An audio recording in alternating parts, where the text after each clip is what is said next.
कुठल्या आहेत? हिमालयातल्या असतात आणि पठारावरच्या नद्या असतात.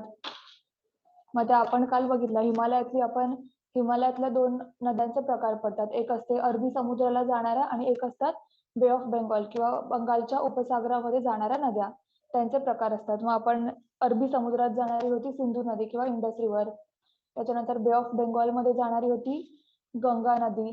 त्यानंतर अशी जाणारी होती ब्रह्मपुत्रा. ओके. आणि त्यानंतर इकडच्या छोट्या नद्या बघितल्या होत्या. महानदी जी आपण बघितली होती, महानदीमध्ये थोडेसे पॉइंट्स ऍड करूया आपण. काल जी महानदी बघितली होती त्याच्यामध्ये 3 उपनद्या लिहून दिल्या होत्या. त्याच्यामध्ये अजून थोड्याशा उपनद्या ऍड करा.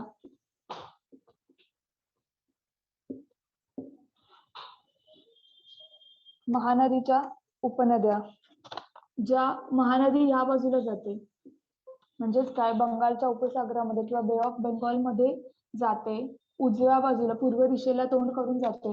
त्यामुळे खालची बाजू येणार ती त्याची उजवी दिशा येणार, वरची जी येणार ती डावी बाजू येणार, उजवी बाजू आणि डावी बाजू. मग उजव्या बाजूने जाणाऱ्या नद्या कोणत्या? काल आपण उपनद्या कोणत्या, काल ज्या उपनद्या आपण बघितल्या त्या तेल, ओंग आणि जोंग या नद्या महानदीला उजव्या बाजूने येऊन मिळतात उपनद्या. आणि काही 2 उपनद्या अशा आहेत की ज्या डाव्या बाजूने येऊन मिळतात. अगदी उजव्या डाव्या लक्षात ठेवायची गरज नाही, पण टोटल उपनद्या सगळ्या लक्षात ठेवा. डाव्या बाजूने येणाऱ्या उपनद्या मांड आणि हसदो. मांड आणि हसदो या ज्या नद्या आहेत त्या महानदीला डाव्या तीराने येऊन मिळतात उपनद्या. आणि तेल, ओंग, जोंग आणि या उपनद्या महानदीला उजव्या बाजूने किंवा खालच्या बाजूने येऊन मिळतात. हे झालं तुमचं महानदीबद्दल. कालची जी इन्फॉर्मेशन दिली त्याच्यामध्ये तुम्ही अजून थोडंसं व्हॅल्यू ऍडिशन करा. त्याच्यानंतर महानदीमध्ये कोणता डॅम सांगितला होता? हिराकूड डॅम सांगितला होता महानदीमध्ये. हिराकूड डॅम हा largest earthen dam of India. Earthen dam म्हणजे मातीपासून बनवलेला धरण, मातीपासून बनवलेले धरण. युजली धरण मातीपासून नाही बनवले, दगडांपासून वगैरे बनवले जातात, पण काही धरणं आहेत की जे मातीपासून बनवलेले आहेत. फॉर एक्झाम्पल महाराष्ट्रातला गंगापूर डॅम, त्याच्यावर क्वेश्चन विचारला होता लास्ट इयरच, मागच्या वर्षी. मागची जी परीक्षा झाली 2019 ची जी असेल ती, त्याच्यामध्ये गंगापूर डॅम बद्दल प्रश्न विचारला गेला होता. गंगापूर डॅम महाराष्ट्रातला अर्धन डॅम आहे. अर्धन डॅम म्हणजेच मातीने बनवलेला किंवा मातीचा डॅम. तसा हिराकूड डॅम जो आहे, हिराकूड धरण जे आहे, हे भारतातला लार्जेस्ट अर्धन डॅम किंवा सगळ्यात मोठा मातीपासून बनवलेले धरण, सगळ्यात मोठे मातीपासून बनवलेले धरण, लार्जेस्ट अर्धन डॅम आहे. हे ऍड करा तुमच्या कालच्या नोट्स मध्ये. महानदीबद्दल थोडीशी माहिती ऍड करूया. त्याच्यानंतर आपण पुढच्या नद्या बघूया. तुम्ही पण जॉग्राफी स्टुडंट आहे का? जॉग्राफी स्टुडंट आहे का? नाही ना? हे लिहून घ्या.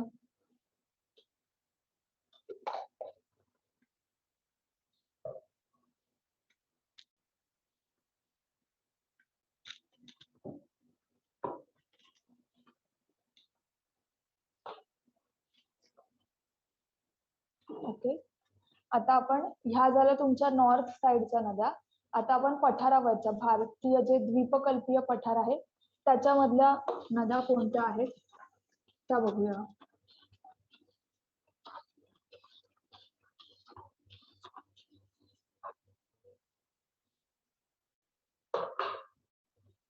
थोडंसं तुम्हाला मी डायग्रामॅटिकली समजावते म्हणजे तुमच्या डोक्यात बसेल.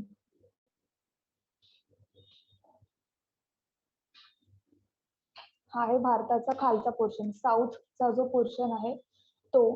मग ह्या पोर्शन मध्ये कोणकोणत्या नद्या तुम्हाला बघायला मिळतात? इथून समजा आहे आपली गोदावरी नदी, फाटे फुटतात गोदावरी नदीला शेवटी. फाटे फुटण्यालाच डेल्टा तयार होणे असं म्हणतात. डेल्टा म्हणजे त्रिभुज प्रदेश. ते मी तुम्हाला नद्यांचे कार्य वगैरे ते जेव्हा शिकवेन तेव्हा सांगेन. पण शेवटी असं जे फाटे फुटतात ना त्याला डेल्टा किंवा त्रिभुज प्रदेश किंवा गाळाचा प्रदेश असं बोलतात. नद्यांनी वाहून आणलेला गाळ सगळा ह्या ठिकाणी जमा होतो आणि तो असा मोठा डेल्टा तयार होतो. डेल्टा का बोलतात? कारण त्याचा आकार जो त्रिकोणी असतो. आता जवळपास त्रिकोणी आकार असतो त्या आकारामुळे त्याला डेल्टा असं बोलतात. मराठीमध्ये त्रिभुज प्रदेश असं ट्रायंगल तयार होतो म्हणून त्रिभुज प्रदेश असं म्हणतात. मग ही झाली तुमची गोदावरी, ही झाली कृष्णा, अशी आहे कावेरी. या इथे अशा छोट्या छोट्या नद्या आहेत. पेन्नेरू, पालार. इकडे जवळपास अशी तुमची महानदी आहे. ओके, इथे या बाजूला ह्या सगळ्या नद्या त्या उजव्या बाजूकडे किंवा बे ऑफ बेंगॉल मध्ये जातात. दोन नद्या तुम्हाला अशा दिसतील की ज्या अरबी समुद्रात जातात. ही झाली नर्मदा,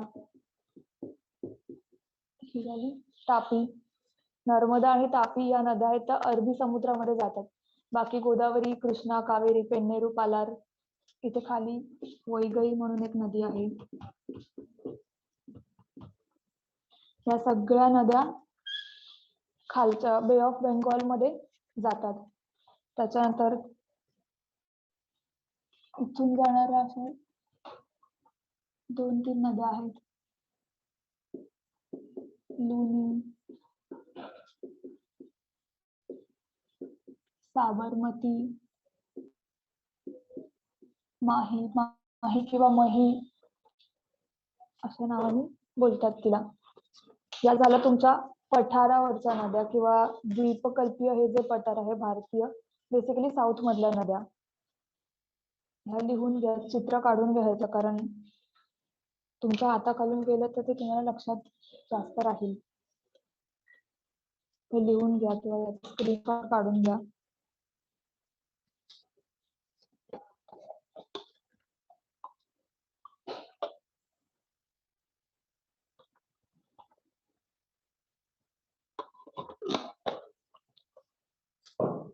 ओके,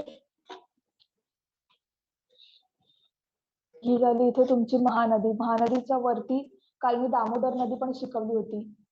महानदीच्या वरती होते तुमची दामोदर नदी. त्याच्या पण वरती तुमच्या गंगा, ब्रह्मपुत्रा, सिंधू नदी त्या येणार. साऊथ मधल्या नद्या कोणत्याही झाली तुमची गोदावरी, कृष्णा, कावेरी. मधल्या नद्या पेन्नेरू, पालार. या छोट्या छोट्या नद्या आहेत. ही झाली तुमची वैगई नदी. या सगळ्या नद्या बे ऑफ बेंगॉल किंवा बंगालच्या उपसागरामध्ये जातात. आणि बाकी आहेत ह्या आहेत नर्मदा आणि तापी. या नद्या तुमच्या अरबी समुद्रामध्ये जातात. नर्मदा, तापी. इकडच्या गुजरात मधल्या, गुजरात राजस्थान मधल्या जेवढ्या पण नद्या आहेत त्या सगळ्या तुमच्या अरबी समुद्रामध्ये जातात. मग त्या आहेत लुनी, साबरमती, माही. या नद्या अरबी समुद्रात जातात. ओके, आता आपण ह्या सगळ्या नद्यांचा किंवा ह्यातल्या ज्या मेन मेन नद्या आहेत त्यांची थोडीफार माहिती घेऊया. त्यांचा उगम कुठे झाला, त्यांच्या उपनद्या कोणत्या आहेत, त्यांच्यावर कोणकोणती धरणं बांधलेली गेलेली आहेत हे आपण बघूया. ही डायग्राम काढून घ्या तुम्ही सर्वांनी.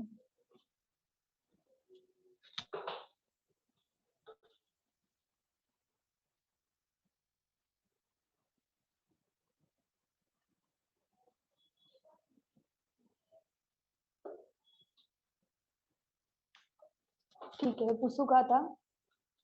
मला सांगा, म्हणजे आपण पुढे जाऊया आणि प्रत्येक नदीची माहिती घेऊया.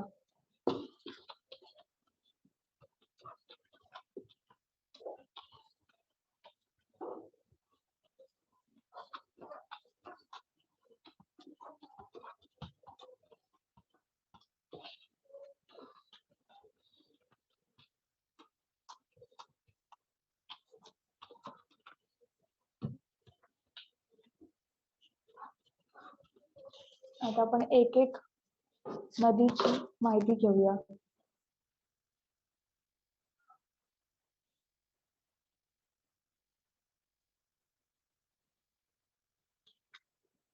ओके. सो पहिली आहे गोदावरी नदी.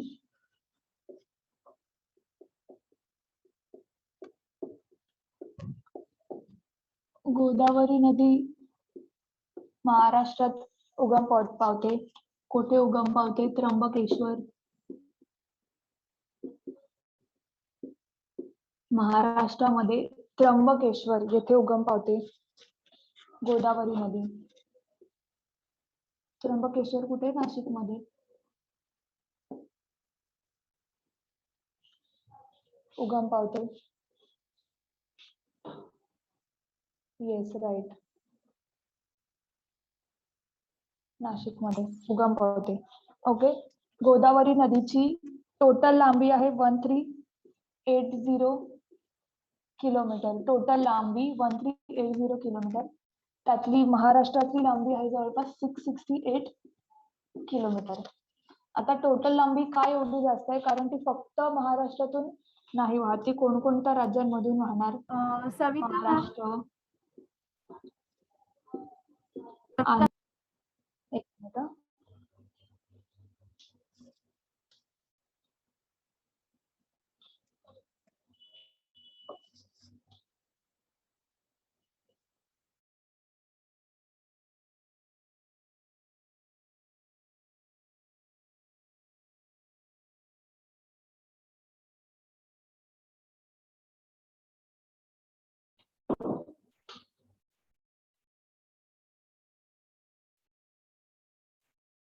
ओके. जर कोणाला काही डाऊट असेल तर चॅट बॉक्स मध्ये क्वेश्चन विचारा, कारण आय थिंक मला तुमचा आवाज येत नाहीये. सो तुम्हाला जर कोणाला काही क्वेश्चन असेल तर चॅट बॉक्स मध्ये सांगा, चॅट बॉक्स मध्ये विचारा. ओके. कारण आय थिंक मला तुमचा आवाज येत नाहीये.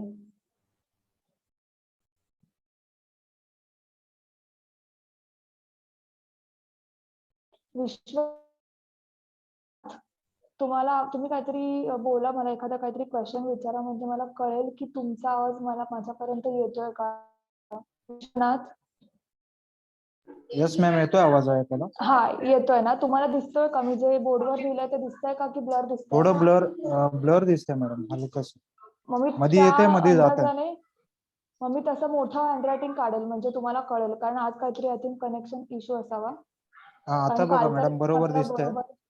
आता ओके. मध्ये मध्ये जातंय मॅडम, मध्ये मध्ये येतंय. हा हा हा. मग तसं मी मोठं हँडरायटिंग काढेल, म्हणजे तुम्हाला कळेल. ओके. यस मॅम, आता बरोबर दिसतंय.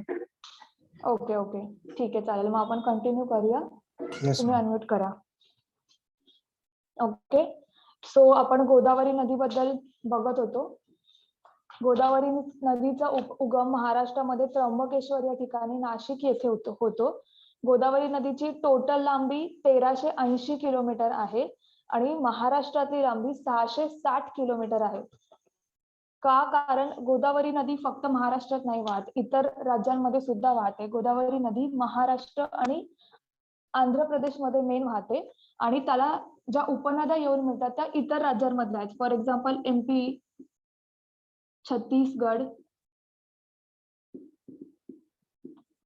MP, छत्तीसगड, ओडिशा या राज्यांमधून या राज्यांमधून त्यांना उपनद्या येऊन मिळतात. जसं की MP मधून तुमची पूर्णा किंवा प्राणहिता या नद्या MP मधून, उपनद्या MP मधून येऊन मिळतात. छत्तीसगड मधून येणारी उपनदी म्हणजे आहे इंद्रावती. इंद्रावती ही उपनदी छत्तीसगड मधून येऊन मिळते. ओडिशा मधून येते शबरी. गोदावरीची शबरी ही जी उपनदी आहे ती ओडिशा मधून येऊन मिळते. बाकी उपनद्या महाराष्ट्र, आंध्र प्रदेशांमधून काही उपनद्या येऊन मिळतात. मध्य प्रदेशामधून पूर्णा, प्राणहिता या नद्या आहेत त्या, प्राणहिता नाही, पूर्णा, पैनगंगा, वैनगंगा या काही उपनद्या आहेत त्या MP मध्य प्रदेशातून येऊन मिळतात. छत्तीसगड मधून येणारी इंद्रावती ही उपनदी आहे. ओडिशा मधून येणारी शबरी ही उपनदी आहे. सो हे फक्त महाराष्ट्रात वाहणारी नदी नाहीये, महाराष्ट्राच्या बाहेर पण काही राज्यांमधून ही नदी वाहते. आता 1380 टोटल आहे. महाराष्ट्रामध्ये 668 म्हणजे 49% जवळपास महाराष्ट्रामध्ये वाहते. गोदावरी ही नदी जी आहे ना ती जवळपास 49% महाराष्ट्रामध्ये वाहते. प्रश्न विचारू शकतात की गोदावरी नदीची लांबी जवळपास अर्धी लांबी ही महाराष्ट्रामध्ये आहे. गोदावरीच्या एकूण लांबीपैकी जवळपास अर्धी लांबी ही महाराष्ट्रामध्ये आहे. तर ती बरोबर स्टेटमेंट आहे. 49% देऊ शकतात किंवा नियरली इक्वल टू 50% किंवा हाफ. ऑप्शन मध्ये आलं तर ते काही येऊ शकतं. तुम्ही एक्झॅक्ट पण लक्षात ठेवा. 49% महाराष्ट्रामधून वाहते. त्याच्याच बरोबर मग क्वेश्चन मध्ये कसं विचारलंय, मग ती अर्धी लांबी विचारू शकतात, जवळपास 50% असं सांगू शकतात. 50%च्या वर आलं तर मग ती चुकीची स्टेटमेंट येणार. अर्ध्याच्या वर आलं तर ती चुकीची स्टेटमेंट येणार. ओके, आता त्याच्या उपनद्या बघूया. उपनद्या कोणत्या आहेत? पूर्णा, मांजरा, सिंदफणा, तेरणा,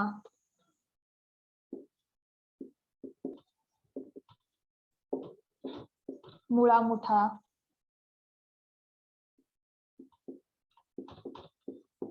दारणा, प्राणहिता. या नद्या गोदावरी नदीच्या उपनद्या आहेत. प्राणहिता ही नदी जी आहे ती वैनगंगा प्लस पैनगंगा. वैनगंगा आणि पैनगंगा या दोन ज्या नद्या आहेत त्यांची त्या दोन नद्या मिळून एक नदी तयार होते, त्याला बोलतात प्राणहिता नदी, जी की गोदावरी नदीची उपनदी आहे. मग बाकीच्या उपनद्या लक्षात ठेवायच्या. पूर्णा, मांजरा, सिंदफणा, तेरणा, मुळामुठा. मुळामुठा जे पुण्याच्या इथे आहे. दारणा, प्राणहिता. प्राणहिता ही नदी गडचिरोली, तो जो विदर्भातला भाग आहे तिथे प्राणहिता आहे. चंद्रपूर, गडचिरोलीचा एरिया जो आहे तिथे प्राणहिता आहे. प्राणहिता म्हणजेच वैनगंगा प्लस पैनगंगा ही झाली प्राणहिता. पूर्णा, मांजरा, सिंदफणा. पूर्णा नदी तुम्हाला जळगाव, बुलढाणा, जळगाव वगैरे तिथून आलेली दिसते, ते लक्षात ठेवा. पूर्णा नदी ही गोदावरी नदीची पण उपनदी आहे. पूर्णा नदीचे असे दोन फाटे फुटतात, असा एक वरती जातो आणि एक असा खाली जातो. जो फाटा खाली जातो तो गोदावरी नदीची उपनदी होते, आणि जो फाटा वरती किंवा डाव्या बाजूला जातो ती म्हणजे तुमची तापी नदीची उपनदी होते. म्हणजे ज्यावेळेस तुम्ही तापी नदी बघाल त्यावेळेस पूर्णा पण येईल, पूर्णा ही उपनदी येईल. आणि गोदावरी नदीची पण पूर्णा ही उपनदी आहे. का? कारण पूर्णाचे दोन फाटे फुटतात, एक साईडला डाव्या बाजूला जातो आणि एक खालच्या बाजूला जातो. मग खालच्या बाजूला गेली की ती गोदावरी नदीची उपनदी होते. जो डाव्या बाजूचा फाटा आहे तो तापी नदीची उपनदी होते. ओके, ही झाली तुमची गोदावरी नदी. त्याच्यावर लक्षात ठेवायचं. हे 668 very important. 49% very important.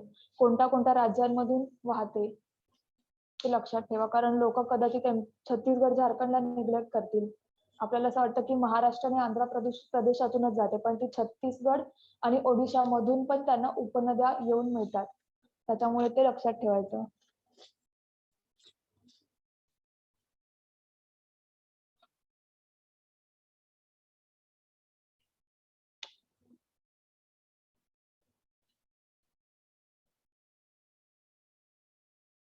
Godavari नदीवर डॅम कोणते आहेत ते बघूया. गोदावरी नदीवर गंगापूर डॅम आहे. कुठे आहे? नाशिकला आहे.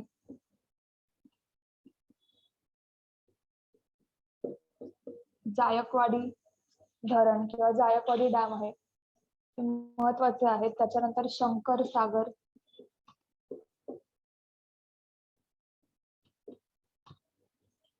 सागर, हे तीन महत्वाचे डॅम किंवा धरणं गोदावरी नदीवर आहेत. हे धरणं वगैरे जे आहेत ना ते नद्या काढाल तेव्हाच धरणं करा. ते फ्लो मध्ये होऊन जातात. ते वेगळे कळायला गेले की खूपच फॅक्च्युअल डाटा होतो. हे डॅम्स लिहून घ्या. गंगापूर डॅम, जायकवाडी धरण आणि शंकर सागर. गंगापूर डॅम नाशिकला आहे. जायकवाडी मला वाटतं अहमदनगरच्या इथे असावं. शंकर सागर तुम्ही सर्च करा कुठे आहे ते.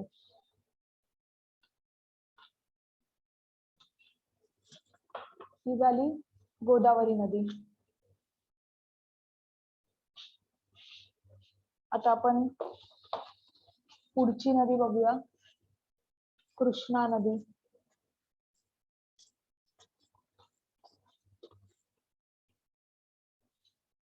जायकवाडी औरंगाबादला आहे. ओके. आणि शंकर सागर कुठे आहे ते पण सांगा.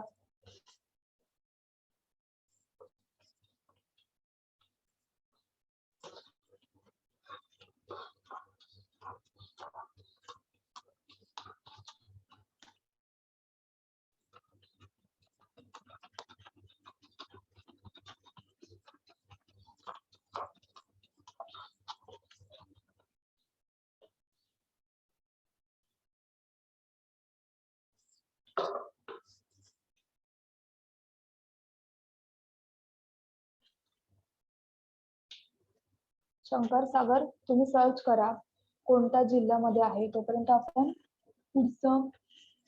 पुढची नदी बघूया, ती म्हणजे कृष्णा नदी.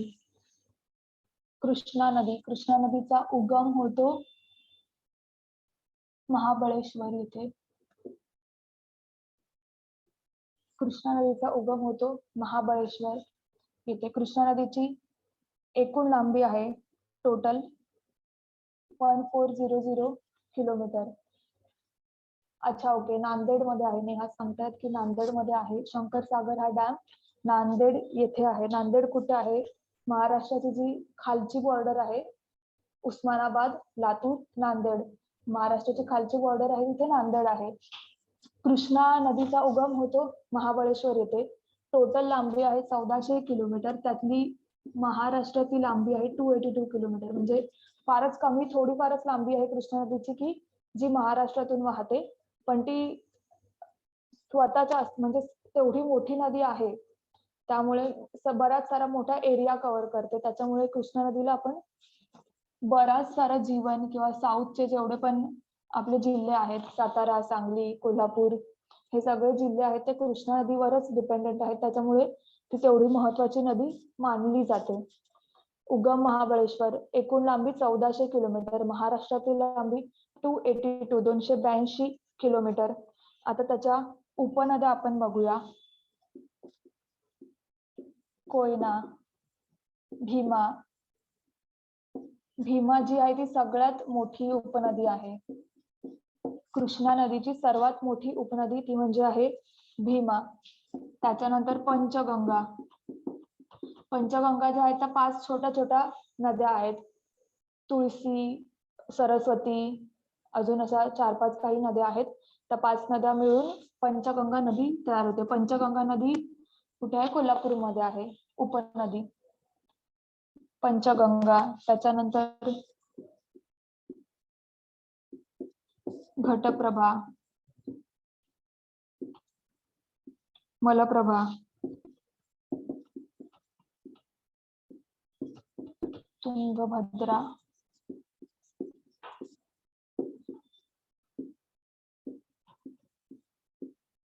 मुसी, मुन्नेरू इत्यादी.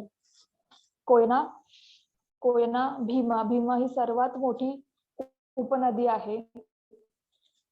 त्यानंतर आहे पंचगंगा, घटप्रभा, मलप्रभा, तुंगभद्रा, मुसी, मुन्नेरू इत्यादी नद्या या कृष्णा नदीच्या उपनद्या आहेत. ते लिहून घ्या. कृष्णा नदी जी आहे ती 282 किलोमीटर महाराष्ट्रामध्ये आहे. म्हणजे अजून कोणकोणत्या राज्यामधून कृष्णा नदी वाहते ते लक्षात ठेवायचं. महाराष्ट्र, तेलंगणा, आंध्र प्रदेश. महाराष्ट्र, तेलंगणा, आंध्र प्रदेश या राज्यांमधून कृष्णा ही नदी वाहते. म्हणून त्याचा थोडासाच महाराष्ट्रामध्ये फारच थोड्याफार प्रमाणात ती वाहते. त्याच्यामुळे बाकी बऱ्यापैकी नदी जी आहे ती तेलंगणा आणि आंध्र प्रदेशात वाहते. महाराष्ट्रामध्ये फारच कमी प्रमाणे. म्हणून हे 282 किलोमीटर. 1400च्या जवळपास किती झालं ते 1/7 इतकं झालं. हे झालं 282 किलोमीटर. लक्षात ठेवा. या झाल्या त्याच्या उपनद्या. आता कृष्णा नदीवर डॅम्स किंवा धरणं कोणकोणती आहेत ते आपण लक्षात ठेवूया. एक आहे तुंगभद्रा डॅम आहे, तुंगभद्रा डॅम. त्याच्यानंतर नागार्जुन सागर. तुंगभद्रा डॅम किंवा नागार्जुन सागर डॅम हे दोन्ही डॅम कृष्णा नदीवर आहेत. तुंगभद्रा महाराष्ट्रामध्ये, नागार्जुन सागर आंध्र प्रदेश मध्ये आहे, हे लक्षात ठेवा. उगम महाबळेश्वर 1400 किलोमीटर लांबी, महाराष्ट्रातली लांबी 282 किलोमीटर. फारच थोडासा पोर्शन महाराष्ट्रामध्ये जातो. उपनद्या कोणत्या आहेत? कोयना, भीमा, पंचगंगा, घटप्रभा, मलप्रभा, तुंगभद्रा, मूसे, मुन्नेरू एक्सेट्रा. क्या बोर्ड में नहीं दिख रहा है? दिख रहा है, मैंने पूछा स्टूडेंट्स को. दिख रहा है? हाँ क्लीन कर दो. नहीं हाँ दिख रहा है उनको. बाकी कोणकोणत्या राज्यामधून ही नदी वाहते? महाराष्ट्र, तेलंगणा, आंध्र प्रदेश. आणि त्याच्या कोणते कोणते डॅम किंवा धरणं या नदीवर आहेत ते झाले तुंगभद्रा आणि नागार्जुन सागर डॅम. हे लक्षात ठेवा, लिहून घ्या किंवा स्क्रीनशॉट याचा काढून घ्या. मग आपण पुढच्या नदीकडे वळूया.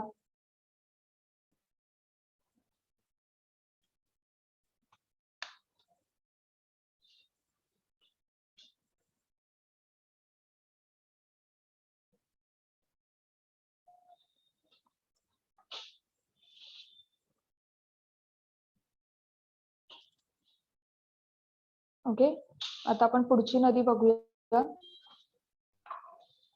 आणि ती म्हणजे आहे नर्मदा नदी.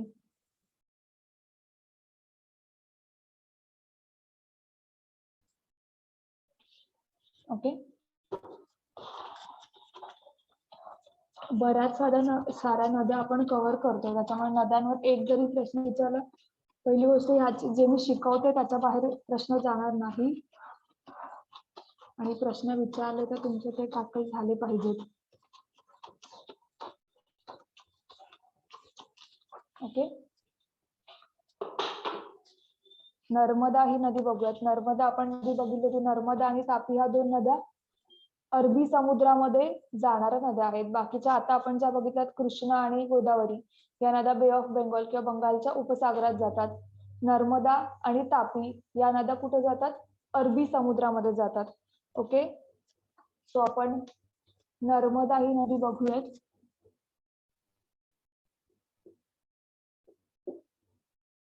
नर्मदा.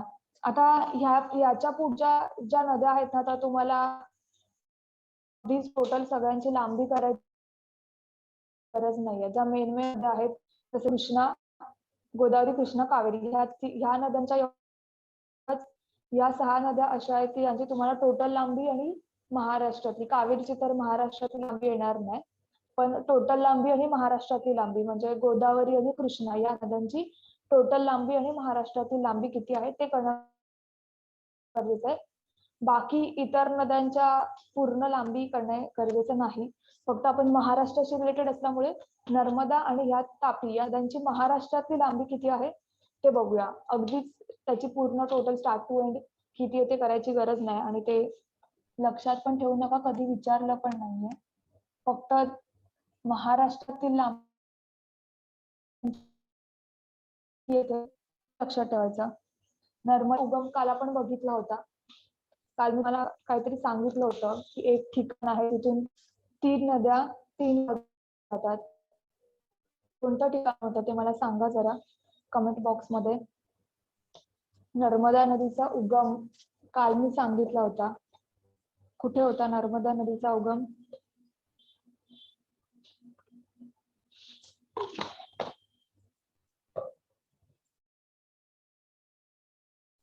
तीन नद्या 3 बाजूला जाणाऱ्या होत्या. कालच्या लेक्चर मध्ये अमरकंटक, मेघा राईट, अमरकंटक हे ठिकाण होतं की 3 नद्या 3 बाजूला जातात. वरती सोन होती. काल एक नदी ह्या बाजूला जाणारी शिकवलेली महानदी, आणि एक होती डाव्या बाजूला जाणारी, ती म्हणजे आपली नर्मदा नदी. मग नर्मदा नदीचा उगम कुठे झाला? अमरकंटक या ठिकाणी.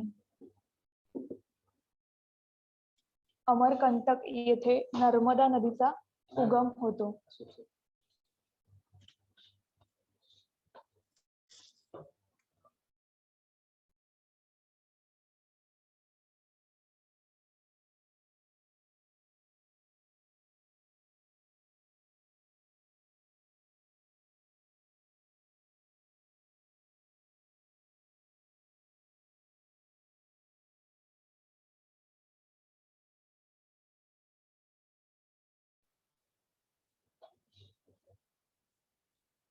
बोर्ड क्लिनिंग करतात तोपर्यंत तुम्ही रिवाइज करा जे मी आता शिकवलंय. मगाशी जेवढ्या नद्या शिकवल्यात त्या रिवाइज करा.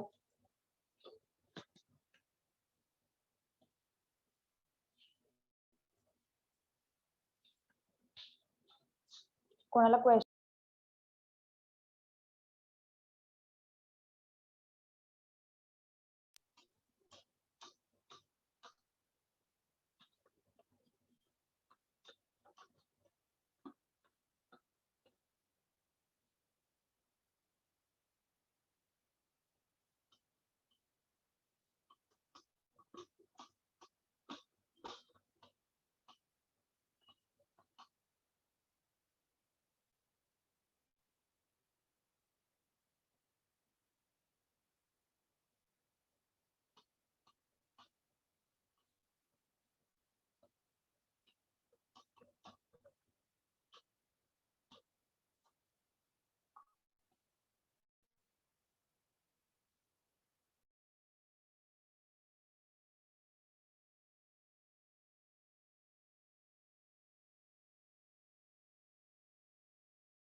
ओके, सो आपण नर्मदा ही नदी बघत होतो.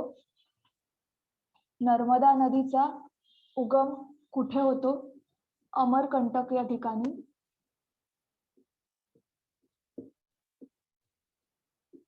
अमरकंटक जे की आहे MP मध्ये, या ठिकाणी नर्मदा नदीचा उगम होतो. त्यानंतर नर्मदा नदीची महाराष्ट्रातील लांबी किती आहे? 54 किलोमीटर, म्हणजे फारच कमी लांबी.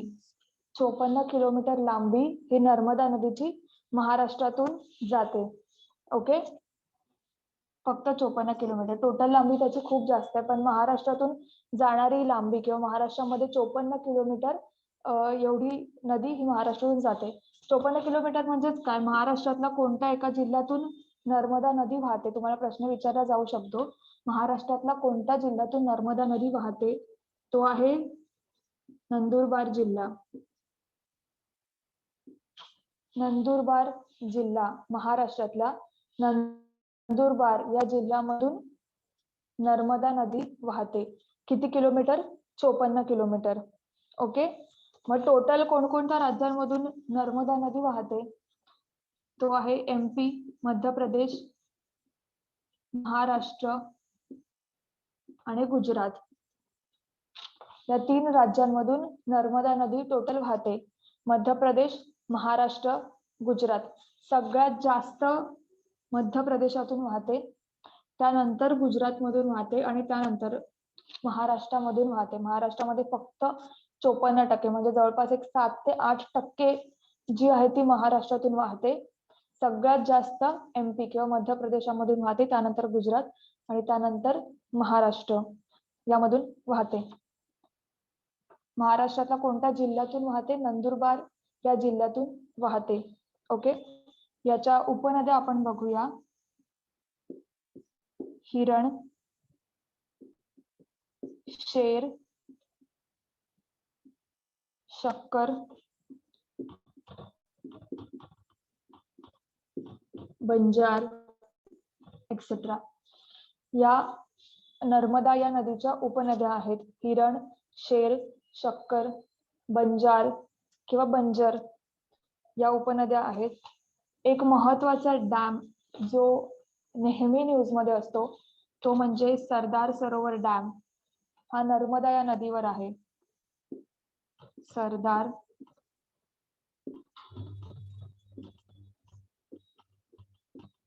सरदार सरोवर डॅम हा नर्मदा या नदीवर आहे. सरदार सरोवर जो नेहमी न्यूज मध्ये असतो, तुम्ही करंट अफेअर्स जर वाचत असाल तर तुम्हाला लक्षात येईल. सरदार सरोवर डॅम गुजरात मध्ये आहे तो, पण कोणत्या नदीवर आहे? नर्मदा नदीवर. कुठे? गुजरात मध्ये आहे. गुजरात मध्ये आहे. त्यानंतर काही वॉटरफॉल्स बघूया. वॉटरफॉल्स म्हणजे धबधबे जे या नदीवर आहेत ते म्हणजे जबलपूर आणि धुवाधार. जबलपूर आणि धुवाधार हे धबधबे आहेत जे की नर्मदा नदीवर आहेत. जबलपूर आणि धुवाधार. जबलपूर याच्यासाठी जर तुम्ही करंट आपला स्टेट बोर्ड वाचत असाल, हिस्ट्रीच्या स्टेट बोर्ड मध्ये जबलपूरचा उल्लेख होतो. जबलपूर हा असा एरिया आहे जिथे तुम्हाला संगमरवरी दगड मिळतो, जिथून ताजमहाल बनवला गेला होता. ताजमहाल, आग्र्याचा जो ताजमहाल आहे त्याच्यासाठी लागणारं जे संगमरवर किंवा मार्बल जे आहे ते जबलपूर येथून नेलं गेलं होतं. हे तुम्हाला हिस्ट्रीच्या स्टेट बोर्ड मध्ये किंवा दुसऱ्या कोणत्याही स्टेट बोर्ड मध्ये दिसेल. त्याच्यामुळे जबलपूर हा एरिया कुठे आहे? MP मध्ये आहे. लक्षात ठेवा. जबलपूर वॉटरफॉल आहे. हा भेड़ाघाट हा सगळा सेमच एरिया आहे. Yes, right. दोन तीन ठिकाणं तुम्हाला दिसतील जिथून मार्बल नेला गेला होता. एक ठिकाण तुम्हाला जबलपूर दिसेल, भेड़ाघाट दिसेल आणि आय थिंक अजून एक मकराना माइन्स आहेत, तिथे पण तुम्हाला दिसतील. हा पण मकराना माइन्सचा जो उल्लेख आहे तो पण तुम्हाला दिसेल. त्याच्यामुळे तिन्हीचा तिन्ही लक्षात ठेवा. जबलपूर एक वन ऑफ द ऑप्शन आहे की जिथून संगमरवर किंवा मार्बल जे होतं ते नेलं गेलं होतं. धुवाधार हे दोन्ही डॅम तिकडे आहेत. दोन्ही वॉटरफॉल्स तिकडे आहेत. वॉटरफॉल म्हणजे धबधबे. सरदार सरोवर डॅम जो की आहे गुजरात मध्ये, त्याच्या उपनद्या कोणत्या आहेत? नर्मदा नदीच्या उपनद्या कोणत्या आहेत? हिरण, शेर, शक्कर, बंजार एक्सेट्रा ह्या उपनद्या आहेत नर्मदा नदीच्या. कोणत्या राज्यांमधून जाते? मध्य प्रदेश, गुजरात, महाराष्ट्र. सगळ्यात जास्त गुजरात मधून मध्य प्रदेशातून जाते. सर्वात कमी महाराष्ट्रातून जाते. किती जाते? 54 किलोमीटर फक्त महाराष्ट्रातून जाते. कोणत्या जिल्ह्यातून जाते? नंदुरबार या जिल्ह्यातून जाते. उगम कुठे होतो? अमरकंटक या ठिकाणी. हे लक्षात ठेवा.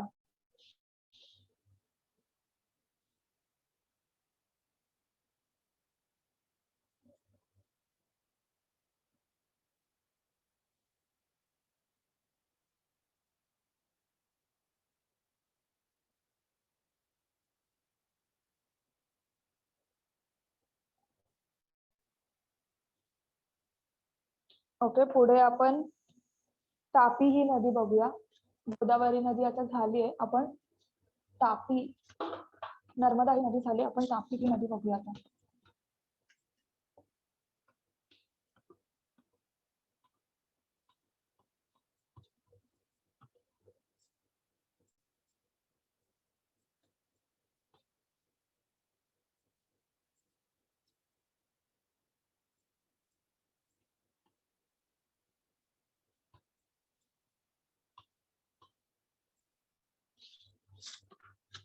तापी ही नदी बघूया.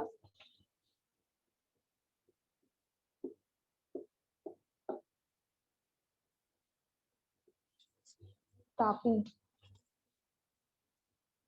तापीचा उगम कुठे होतो? बेतूल या ठिकाणी होतो. बेतूल या ठिकाणी अजून एक दोन नद्यांचा उगम होतो. तापी ही नदी लक्षात ठेवा. पूर्णा नदी जी आहे, पूर्णा नदीचा उगम पण बेतूल या ठिकाणीच होतो. महाराष्ट्रातून वाहणारी पूर्णा नदी जी आहे तिचा पण उगम बेतूल या ठिकाणीच होतो. तापी नदीचा उगम बेतूल येथे होतो. बेतूल कुठे आहे? MP मध्ये आहे. मध्य प्रदेशात बेतूल हे ठिकाण आहे. कोणत्या टेकड्यांमध्ये? मुलताई टेकड्या. मुलताई टेकड्या. तुम्हाला ऑप्शन मध्ये काहीही दिलं तर लक्षात आलं पाहिजे. मध्य प्रदेश देऊ शकतात, बेतूल देऊ शकतात, मुलताई टेकड्या देऊ शकतात. तिन्ही एकच एरिया आहे. मध्य प्रदेशातील बेतूल या ठिकाणी कोणत्या टेकड्यांमध्ये? मुलताई टेकड्यांमध्ये तापी या नदीचा उगम होतो. तापी आता महाराष्ट्रातून जाणारी लांबी किती आहे त्याची? 208 किलोमीटर. महाराष्ट्रातून जाणारी लांबी आहे 208 किलोमीटर. म्हणजेच काय, ती अजून कोणकोणत्या राज्यांमधून वाहते तापी नदी? सेम मगाच सारखंच. मध्य प्रदेश, महाराष्ट्र आणि गुजरात. मध्य प्रदेश, महाराष्ट्र आणि गुजरात या तीन राज्यांमधून तापी ही नदी वाहते. सगळ्यात जास्त भाग त्याचा MP मधून जातो, त्यानंतर महाराष्ट्र आणि त्यानंतर गुजरात. गुजरातमध्ये फारच थोडा भाग आहे तापी नदीचा जो की गुजरात मधून जातो. सर्वात जास्त MP मधून, त्यानंतर महाराष्ट्र. महाराष्ट्रातून किती? 208 किलोमीटर आणि त्यानंतर गुजरात मधून जाते. त्याच्या उपनद्या कोणकोणत्या आहेत त्या बघूया. पहिलं आहे बेतूल, पूर्णा, वाघूर, गिरणा. बेतूल, पूर्णा, वाघूर, गिरणा या नद्या तापी नदीच्या उपनद्या आहेत. मग आपण बघू, आपल्याला महत्वाचं काय आहे की ही नदी महाराष्ट्रातल्या कोणकोणत्या जिल्ह्यातून जाते. मगाशी आपण बघितलं होतं नर्मदा नदी महाराष्ट्रातल्या नंदुरबार या जिल्ह्यातून जाते. आता आपण बघूया तापी ही नदी महाराष्ट्रातल्या कोणकोणत्या जिल्ह्यातून जाते. मग तापी कुठून जाते? जिथून सुरुवात होते, तापी नदी जी आहे ती डाव्या बाजूने जाते. एका ठिकाणी तिची सुरुवात होते आणि अशी डाव्या बाजूने जाते. मग ज्या ठिकाणी ती सुरुवात होते किंवा ज्या ठिकाणी ती महाराष्ट्रात एंटर करते आणि मग महाराष्ट्रातल्या जिल्ह्यातून जाऊन मग पुढे गुजरातला जाते. मग ते आहे कुठून कुठून जाते. पहिला आहे बुलढाणा, त्यानंतर जळगाव, त्यानंतर धुळे आणि नंदुरबार. बुलढाणा, जळगाव, धुळे आणि नंदुरबार या 4 जिल्ह्यातून महाराष्ट्रातल्या या 4 जिल्ह्यांमधून तापी ही नदी जाते. ओके, ही झाली तुमची तापी बद्दलची माहिती. तापी नदीची लांबी, महाराष्ट्रातील लांबी आहे 208 किलोमीटर. उगम कुठे होतो? मध्य प्रदेशातील बेतूल या ठिकाणी, मुलताई टेकड्यांमध्ये. बेतूल या ठिकाणी अजून पूर्णा नदीचा देखील उगम होतो. कोणत्या कोणत्या राज्यांतून मधून जाते? MP, महाराष्ट्र, गुजरात. सर्वात जास्त MP मधून जाते, त्यानंतर महाराष्ट्र, त्यानंतर गुजरात मधून जाते. उपनद्या कोणकोणत्या आहेत? बेतूल, पूर्णा, वाघूर आणि गिरणा या आहेत त्याच्या उपनद्या. महाराष्ट्रातल्या कोणत्या कोणत्या जिल्ह्यामधून जाते? मग ती डाव्या बाजूच्या साईडनी जाते. मग सुरुवात कुठे होते? बुलढाणा, त्यानंतर धुळे, बुलढाणा, जळगाव, धुळे आणि नंदुरबार अशी करत ती डाव्या बाजूला जाते. ही झाली तुमची तापी नदी. तापी नदी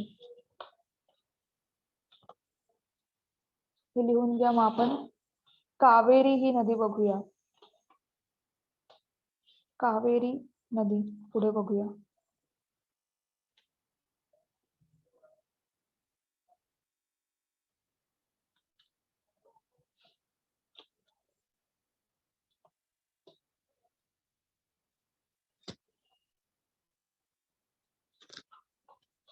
ओके, आता पुढे आपण कावेरी ही नदी बघूया. कावेरी नदी ही साऊथ मधली सगळ्यात मोठी नदी आहे. साऊथ मध्ये म्हणजेच काय, कर्नाटक, केरळ, तामिळनाडू हे जे राज्य आहेत त्या राज्यांमधली सर्वात मोठी नदी म्हणजे कावेरी नदी.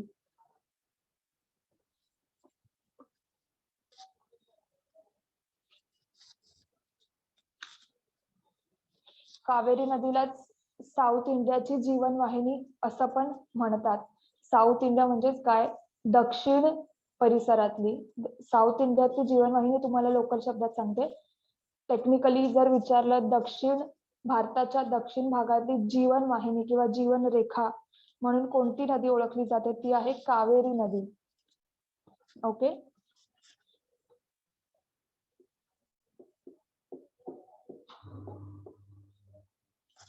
कावेरी नदी. कावेरी नदीचा उगम कुठे होतो?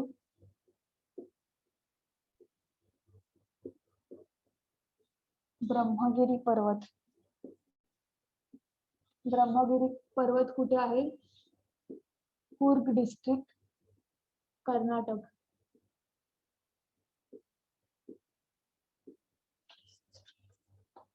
ब्रह्मगिरी पर्वतात कावेरी नदीचा उगम होतो. कुठे होतो? ब्रह्मगिरी पर्वतात. ब्रह्मगिरी पर्वत कुठे आहे? कूर्ग जिल्ह्यामध्ये. कूर्ग जिल्हा आहे कर्नाटक मध्ये, हे लक्षात ठेवायचं. ब्रह्मगिरी पर्वतात कावेरी नदीचा उगम होतो. कावेरी नदीची एकूण लांबी किती आहे? 805 किलोमीटर ही आहे कावेरी नदीची एकूण लांबी, 805 किलोमीटर. कावेरी नदी कोणत्या कोणत्या राज्यांमधून वाहते? ती आहे, सुरुवातच त्याची कर्नाटक मध्ये होते, त्याच्यामुळे कर्नाटक, केरळ आणि तामिळनाडू. कर्नाटक, केरळ आणि तामिळनाडू या 3 राज्यांमधून कावेरी नदी वाहते. हे 3 लक्षात ठेवा. आंध्र प्रदेश त्याच्यामध्ये नाहीये. साऊथ इंडियातल्या 4 राज्यांमध्ये आंध्र प्रदेशाचा पण समावेश होतो, पण कावेरी नदी आंध्र प्रदेशामधून वाहत नाही. कोणत्या कोणत्या प्रदेशातून वाहते? कर्नाटक, केरळ आणि तामिळनाडू. टोटल लांबी आहे 805 किलोमीटर. आता त्याच्या उपनद्या कोणत्या कोणत्या आहेत त्या बघूया. सुवर्णवती, हेमवती, शिमसा,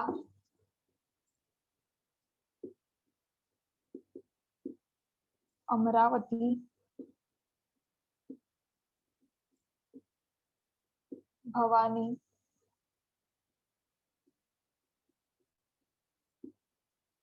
काबिनी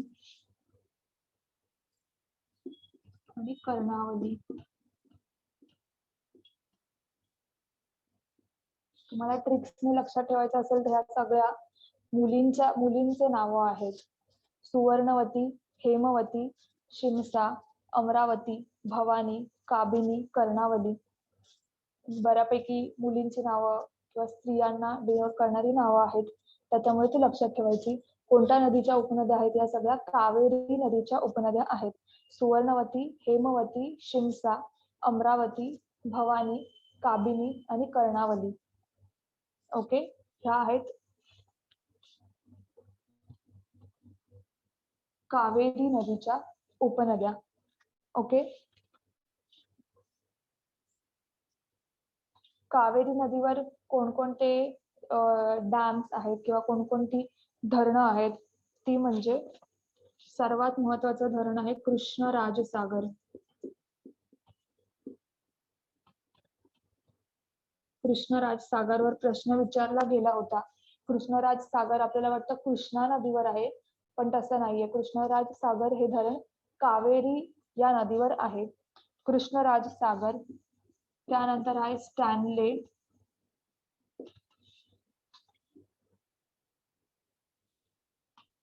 भवानी सागर,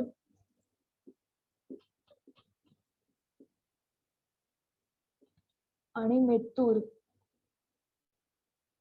मेतूर हे 4 धरणं किंवा डॅम्स कावेरी या नदीवर आहेत.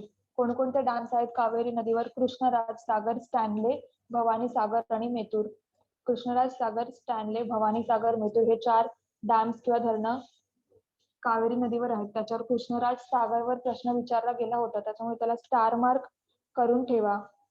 त्यानंतर कावेरी नदीवर आशिया खंडातला पहिला जलविद्युत प्रकल्प तयार झाला होता. पहिला जलविद्युत प्रकल्प विचारलं जाऊ शकता. आशिया खंडातला पहिला जलविद्युत प्रकल्प कोणत्या नदीवर तयार झाला होता? तो आहे कावेरी नदीवर.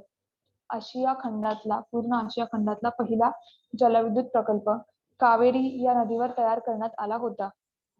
ओके, हे लिहून घ्या. त्यानंतर कावेरी या नदीवर एक बेट आहे, श्रीरंगपट्टणम.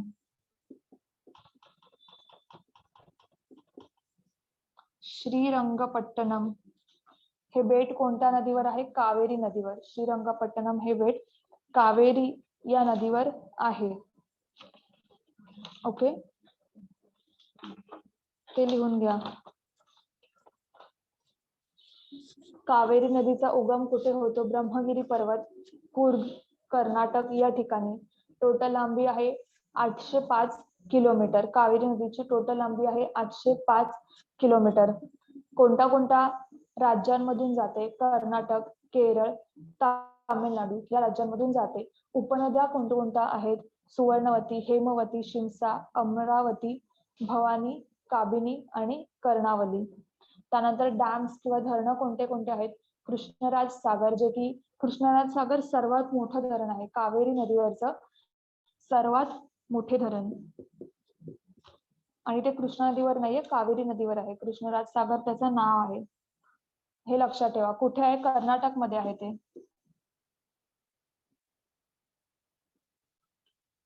कर्नाटक मध्ये आहे कृष्णराज सागर हे धरण जे आहे कावेरी नदीवरचं सर्वात मोठे धरण आहे. कुठे आहे? कर्नाटक मध्ये आहे. कारण आपण बघितलं त्याचा उगमच कर्नाटकच्या इथे होतो. कारण कृष्णराज सागर डॅम जो आहे तो पण कर्नाटक मध्येच आहे. दुसरे डॅम कोणते आहेत? स्टॅनले, भवानी सागर, मेतूर हे डॅम्स आहेत. त्यानंतर आशिया खंडातला सर्वात पहिला जलविद्युत प्रकल्प कावेरी नदीवरचाच होता. आणि श्रीरंगपट्टणम हे एक बेट आहे जे की आहे कावेरी नदीवर, त्यामुळे ते लक्षात ठेवायचं. ही झाली तुमची कावेरी नदी.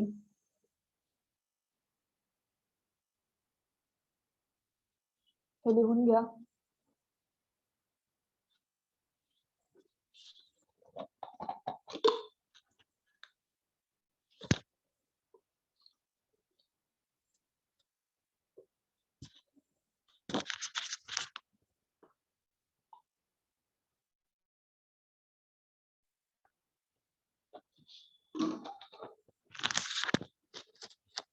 ही झाली तुमची कावेरी नदी.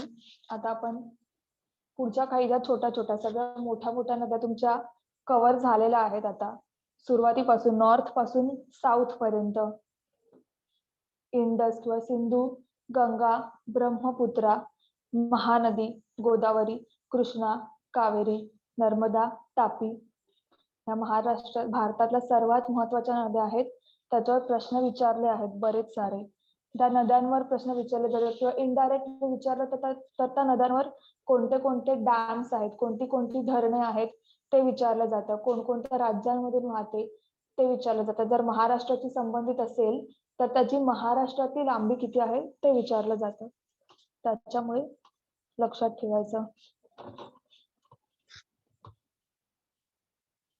ही झाली कावेरी नदी.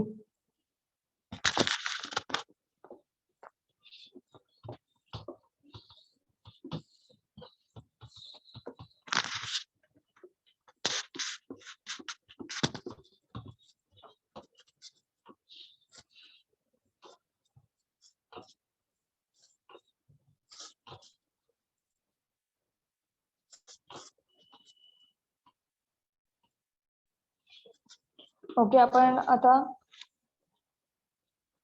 काही नद्या बघूया ज्या छोट्या छोट्या पण महत्वाच्या आहेत, त्यांचे उगम स्थान कुठे आहेत ते लक्षात ठेवायचे. पहिली आहे साबरमती नदी. साबरमती नदी. साबरमती नदीचा उगम होतो अरवली पर्वतात. अरवली पर्वत रांगा ज्या आहेत तिथे साबरमती नदीचा उगम होतो. साबरमती नदी जाते कुठे? अरबी समुद्रात जाते. त्यानंतर आपण बघूया मही. मही किंवा माही. मही पण देऊ शकतात, माही पण देऊ शकतात. चा उगम होतो विंध्य पर्वतात. विंध्य पर्वतात मही किंवा माही या नदीचा उगम होतो. ही नदी कुठे जाते? परत अरबी समुद्रातच जाते. अरबी समुद्रात मही ही नदी जाते. त्यानंतर आहे लुनी नदी. लुनी नदीचा पण उगम होतो अरवली पर्वतात. अरवली पर्वतात लुनी या नदीचा उगम होतो, पण अरवली मध्ये कुठे? पुष्कर या ठिकाणी. अरवली पर्वतात पुष्कर या ठिकाणी लुनी या नदीचा उगम होतो. ओके. लुनी ही जी नदी आहे तिला मिठाची नदी असं पण ओळखतात. मिठाची नदी म्हणून पण ओळखतात. लुनी या नदीला मिठाची नदी म्हणून पण ओळखतात. आणि ती अशी नदी आहे की ती प्रॉपर वाळवंटातून जाणारी नदी आहे.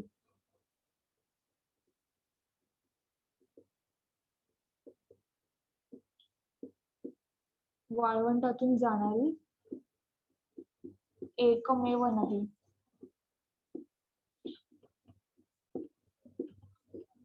म्हणजे प्रॉपर राजस्थानचं जे वाळवंट आहे जिथे फक्त रेती रेती आहे, त्या रेतीमधून जाणारी, त्या वाळवंटातून जाणारी एकमेव नदी ती म्हणजे लुनी नदी.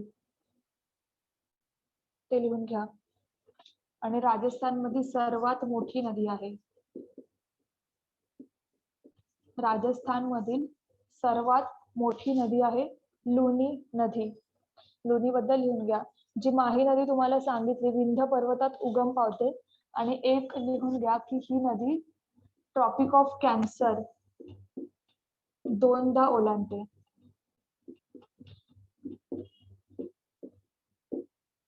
ही नदी ट्रॉपिक ऑफ कॅन्सर दोनदा ओलांडते. का? कारण आता हा समजा तुमचा आहे tropic of cancer. Tropic of cancer म्हणजे कर्कवृत्त. ट्रॉपिक ऑफ कॅन्सर हा आहे. तर मही ही नदी आहे ती अशी जाते, थोडी वरून जाऊन आणि मग खाली जाते. म्हणजे ट्रॉपिक ऑफ कॅन्सरच्या वर जाणार आणि मग पुन्हा ती खाली अरबी समुद्रात जाते. त्याच्यामुळे ही गोष्ट लक्षात ठेवायची. इथे एकदा ओलांडून वरती जाते आणि इथे ट्रॉपिक ऑफ कॅन्सर ओलांडून परत खाली येते. त्याच्यामुळे हा एक महत्वाचा डाटा आहे, तो लक्षात ठेवा. मही किंवा माही ही नदी ट्रॉपिक ऑफ कॅन्सर किंवा कर्कवृत्त 2 वेळा ओलांडते. कोणत्या कोणत्या राज्यांमध्ये पसरलेली आहे मही नदी? MP आणि राजस्थान. MP आणि राजस्थान. मग इथे कुठेतरी MP असावं, इथे राजस्थान असेल. MP राजस्थान ही तुमची मही नदी आधी वरती जाते ट्रॉपिक ऑफ कॅन्सरच्या आणि मग पुन्हा खाली येते. ओके. MP आणि राजस्थान मध्ये आहे मही नदी. अरबी समुद्रामध्ये जाते, ट्रॉपिक ऑफ कॅन्सर दोनदा ओलांडते. त्यानंतर आहे लुनी नदी. लुनी नदीचा उगम होतो अरवली या ठिकाणी पुष्कर मध्ये. पुष्कर म्हणजे पुष्कर एक छोटंसं ठिकाण आहे. अरवली पर्वत रांग आहे मोठी, त्यातल्या पुष्कर या ठिकाणी लुनी नदीचा उगम होतो. लुनी नदीलाच मिठाची नदी असं म्हणतात. का? कारण ती प्रॉपर राजस्थानातून जाणारी आहे, त्याच्यामुळे क्षाराचं प्रमाण जे आहे ते या नदीमध्ये जास्त आहे. वाळवंटातून जाणारी एकमेव नदी आणि राजस्थान मधील सर्वात मोठी नदी ही आहे लुनी नदी. त्यानंतर आपण बघूया पेन्नेरू नदी. पेन्नेरू नदीचा उगम कुठे होतो? कोलार या ठिकाणी. नंदीदुर्ग कोलार जिल्ह्यातील नंदीदुर्ग या ठिकाणी. कोलार जिल्हा कुठे आहे? कर्नाटकमध्ये. कर्नाटकमध्ये कोलार हा जिल्हा आहे, त्यातला नंदीदुर्ग या ठिकाणी पेन्नेरू नदीचा उगम पावतो. पेन्नेरू नदी ही उजव्या बाजूला किंवा बंगालच्या उपसागरामध्ये जाणारी नदी आहे पेन्नेरू नदी. या आहेत 4 नद्या, ज्या की छोट्याशा आहेत, लांबीने पण छोट्याशा आहेत, जास्त राज्यांमध्ये पसरलेल्या नाहीयेत, पण तुम्ही त्या लक्षात ठेवायचं, कारण त्यातला हा जो फॅक्च्युअल डाटा आहे ना, तो फार महत्वाचा आहे. हे तुम्ही लिहून घ्या.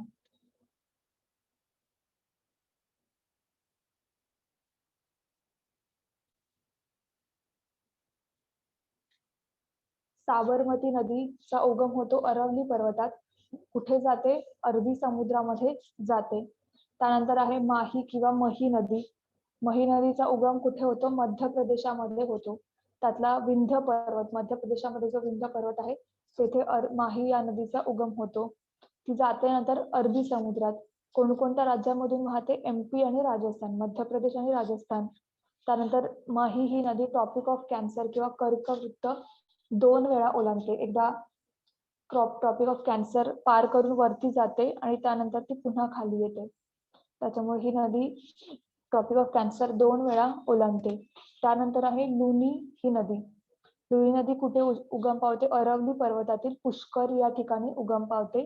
लुनीलाच मिठाची नदी असं म्हणतात. त्यानंतर वाळवंटातून जाणारी ही एकमेव नदी आहे. वाळवंटातून जाणारी म्हणजे प्रॉपर रेती जी आहे तिथून जाणारी एकमेव नदी आहे. राजस्थानमधील सर्वात मोठी नदी आहे. त्यानंतर आहे पेन्नेरू नदी. पेन्नेरू नदी कर्नाटकातील कोलार जिल्ह्यातील नंदीदुर्ग या ठिकाणी उगम पावते. पेन्नेरू जाते कुठे मग?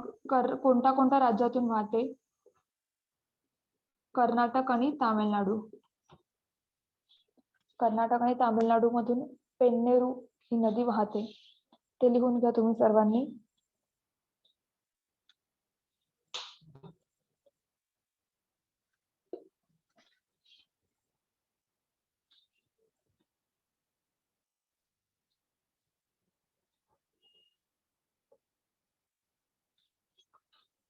ओके.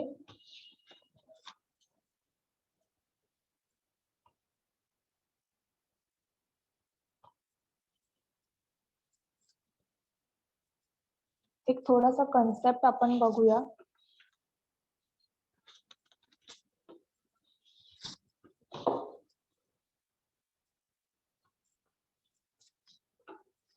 जलविभाजक म्हणजे काय?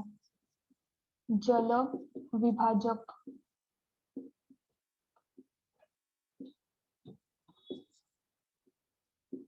वॉटर डिवाइड त्याला बोलतात.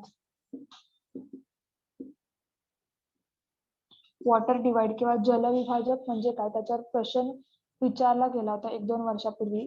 जलविभाजक म्हणजे काय? आता समजा हा आपला भारत आहे. ओके.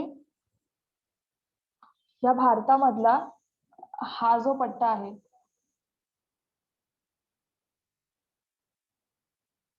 हा जो पट्टा आहे म्हणजे इथून डाव्या बाजूला जाणाऱ्या नद्या आहेत त्या अरबी समुद्रामध्ये जातात सर्व.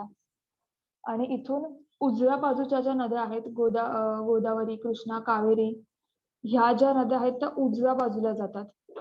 आणि डाव्या बाजूला म्हणजे तुमच्या नर्मदा, तापी ह्या ज्या नद्या आहेत त्या डाव्या बाजूला जातात. किंवा महाराष्ट्रातल्या ज्या छोट्या छोट्या नद्या आहेत, वसई किंवा इत्यादी कोणत्या कोणत्या नद्या आहेत त्या डाव्या बाजूला जातात, अरबी समुद्रात जातात. म्हणजे काय, ही अशी एक जागा आहे. तुम्हाला थोडा वेळ मी प्राकृतिक भूगोल शिकवेन तेव्हा मी शिकवेन की इथे कोणकोणते पर्वत येतात. सह्याद्री पर्वताचा हा जो एरिया आहे त्यालाच जलविभाजक असे म्हणतात. म्हणजे जलविभाजक म्हणजे अशी एक जागा जिथून 2 नद्या 2 वेगवेगळ्या बाजूंना जातात. जलविभाजक म्हणजेच वॉटर डिवाइड. 2 नद्या 2 वेगवेगळ्या बाजूला जातात. मग याच्या उजव्या बाजूच्या डाव्या बाजूच्या नद्या अरबी समुद्रात जातात, उजव्या बाजूच्या नद्या ह्या बंगालच्या उपसागरात जातात. म्हणजेच काय, 2 नद्यांना त्यांनी डिवाइड केलं आहे, त्याला बोलतात जलविभाजक, जो की आहे आपला सह्याद्री पर्वत. त्यानंतर इकडे जो आहे विंध्य पर्वत, सातपुडा पर्वत, अरवली पर्वत, हे सगळे ह्या जलविभाजकाचे भाग आहेत. हे मी तुम्हाला प्राकृतिक भूगोल थोड्या वेळात शिकवेन, त्यावेळेस हे सगळे एक्सप्लेन करेन. नद्या आधी याच्यासाठी शिकवल्यात की नद्या जर तुम्हाला कळल्या तर तुम्हाला हे पुढचं कळणं सोपं जातं.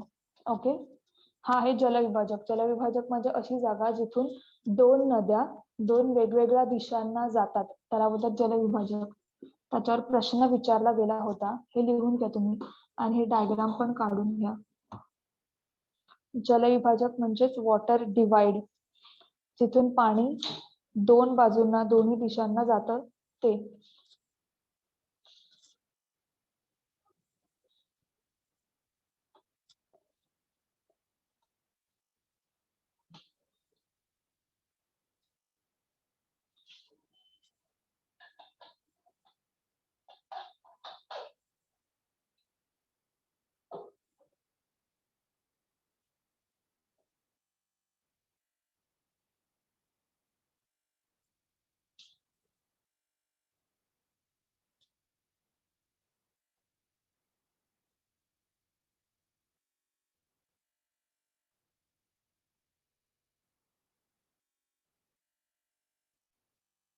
ओके, आपण आता पुढे ड्रेनेज पॅटर्न काय असतं, नद्यांची संबंधित अजून एक टर्म आहे, त्याला बोलतात ड्रेनेज पॅटर्न.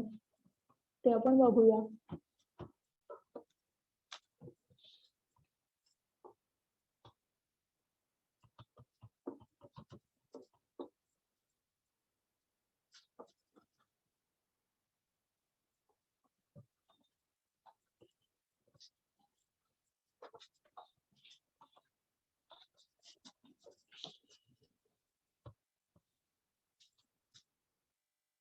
वॉटर डिवाइड ही टर्म लक्षात ठेवा, कारण त्याच्यावर प्रश्न विचारला गेला आहे.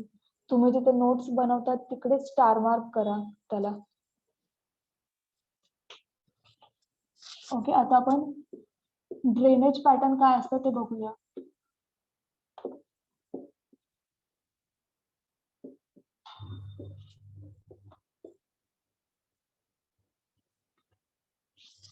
ड्रेनेज पॅटर्न म्हणजे काय, तुमच्या नद्या कशा वाहतात, म्हणजे आडव्या वाहतात का, उभ्या वाहतात का, किंवा त्यांचं एका सेंटर पासून 4-5 नद्या दुसऱ्या साईडला जातात का. जसं आपण मगाशी बघितलं होतं, अमरकंटक मधून 3 नद्या 3 बाजूला जातात.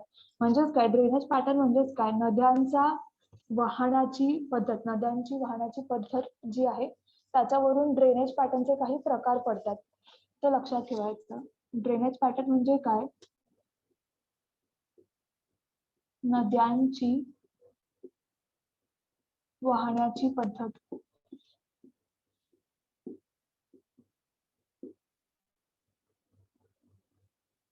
नद्यांची वाहण्याची पद्धत म्हणजेच ड्रेनेज पॅटर्न. मग ते ड्रेनेज पॅटर्न कोणते कोणते आहेत ते आपण आता लक्षात ठेवूया. पहिला आहे डेंड्रिटिस.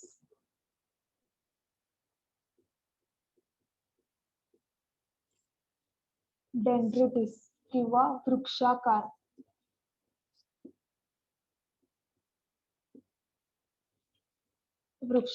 ड्रेनेज पॅटर्नला प्रॉपर मराठीमध्ये जलप्रणाली असं बोलतात.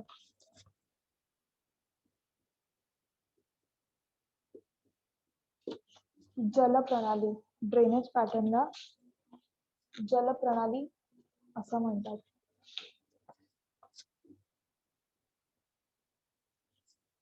ड्रेनेज पॅटर्नला जलप्रणाली असं म्हणतात. ड्रेनेज पॅटर्न म्हणजेच नद्यांची वाहण्याची पद्धत. मग पहिलं आहे डेंड्रिटिस. डेंड्रिटिस किंवा त्याला मराठीमध्ये वृक्षाकार पद्धत असं म्हणतात. वृक्षाकार पद्धत असं म्हणतात. म्हणजेच काय, मगाशी तुम्हाला मी सांगितलं की गोदावरी नदी किंवा कृष्णा नद्या ज्या आहेत त्या डेल्टा फॉर्म करतात. म्हणजेच काय, त्यांचा असं वृक्षासारखं असे फाटे फुटलेले दिसतात. जसे झाडाला फाटे फुटतात ना, तसे फाटे फुटलेले दिसतात. त्यालाच बोलतात डेंड्रिटिस किंवा वृक्षाकार जलप्रणाली. डेंड्रिटिस ड्रेनेज पॅटर्न असं म्हणतात. म्हणजेच काय, नदी जी आहे ती, नदीचा शेवट कसा होतो, नदीचा शेवट असा होतो, एखाद्या झाडाच्या वृक्षाला जशा फांद्या फुटतात त्याप्रमाणे या नदीचा सुद्धा आकार असतो, त्याला बोलतात डेंड्रिटिस. त्यानंतर दुसरं आहे पॅरलल. पॅरलल ड्रेनेज पॅटर्न किंवा मराठीमध्ये समांतर जलप्रणाली. आपण कालच्या नद्यांमध्ये जेव्हा तुम्हाला गंगा यमुना या नदी शिकवली होत्या त्यावेळेस मी तुम्हाला सांगितलं होतं की गंगा नदी अशी वाहते आणि त्याबरोबर यमुना नदी जी आहे ती बऱ्यापैकी पॅरलल मध्ये जाऊन आणि मग देवप्रयाग किंवा प्रयागराज या ठिकाणी ती गंगा नदीला मिळते. म्हणजेच काय, ह्या ज्या नद्या आहेत गंगा आणि यमुना, या नद्या बऱ्यापैकी पॅरलल किंवा समांतर अर्ध्या रस्त्यापर्यंत किंवा थोड्या काही वेळापर्यंत एकमेकांना समांतर वाहतात, एकमेकांना पॅरलल वाहतात. मग हे त्याचं एक्झाम्पल आहे. पॅरलल ड्रेनेज पॅटर्न किंवा समांतर जलप्रणाली म्हणजेच काय, ज्यावेळेस दोन नद्या एकमेकांना समांतर एकमेकांना पॅरलल वाहतात तेव्हा त्यांना समांतर जलप्रणाली असं म्हणतात. म्हणजे ते एक्झाम्पल लिहून घ्या.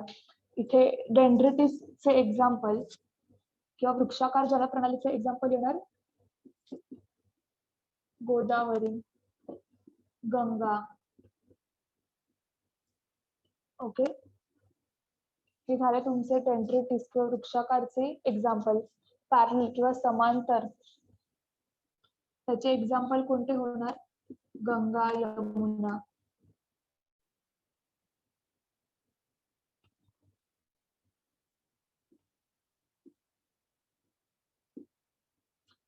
गंगा यमुना समांतर किंवा पॅरलल चे एक्झाम्पल्स.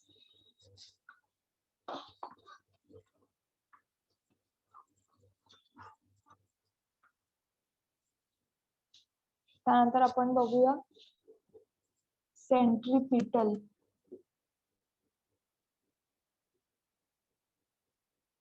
सेंट्रीपिटल म्हणजे केंद्र अभिसारी.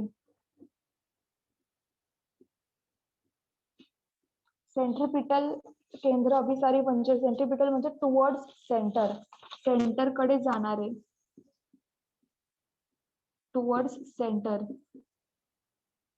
म्हणजे अशा काही नद्या की ज्या आजूबाजूने वाहून येऊन एका ठिकाणी जमतात, अशा काही नद्या त्याला बोलतात सेंट्रीपिटल जलप्रणाली, सेंट्रीपिटल ड्रेनेज पॅटर्न किंवा केंद्र अभिसारी जलप्रणाली असं बोलतात. अशा नद्या ज्या एका ठिकाणी येऊन मिळतात, ज्या भारतामध्ये कमी बघायला मिळतात, पण तुम्ही वर्ल्ड मध्ये वगैरे जाणार तर अमू दर्या किंवा सिर दर्या, अमू दर्या किंवा सिर दर्या या ज्या नद्या आहेत, मिडल ईस्ट कंट्रीज ज्या आहेत जगातल्या किंवा आशिया खंडातल्या ज्या मिडल ईस्ट कंट्रीज आहेत, भारताच्या डाव्या बाजूच्या जे देश आहेत त्याच्यामध्ये ह्या नद्या आहेत, अमू दर्या आणि सिर दर्या, ज्या की एका ठिकाणी येऊन मिळतात, वरून वाहतात आणि एका ठिकाणी येऊन मिळतात.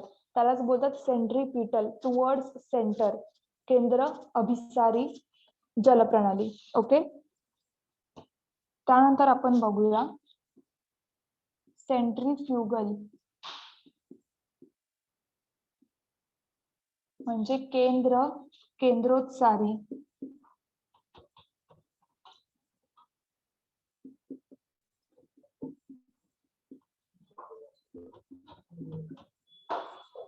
केंद्रोत्सारी, सेंट्रीफ्युगल केंद्रोत्सारी म्हणजे काय, अवे फ्रॉम सेंटर.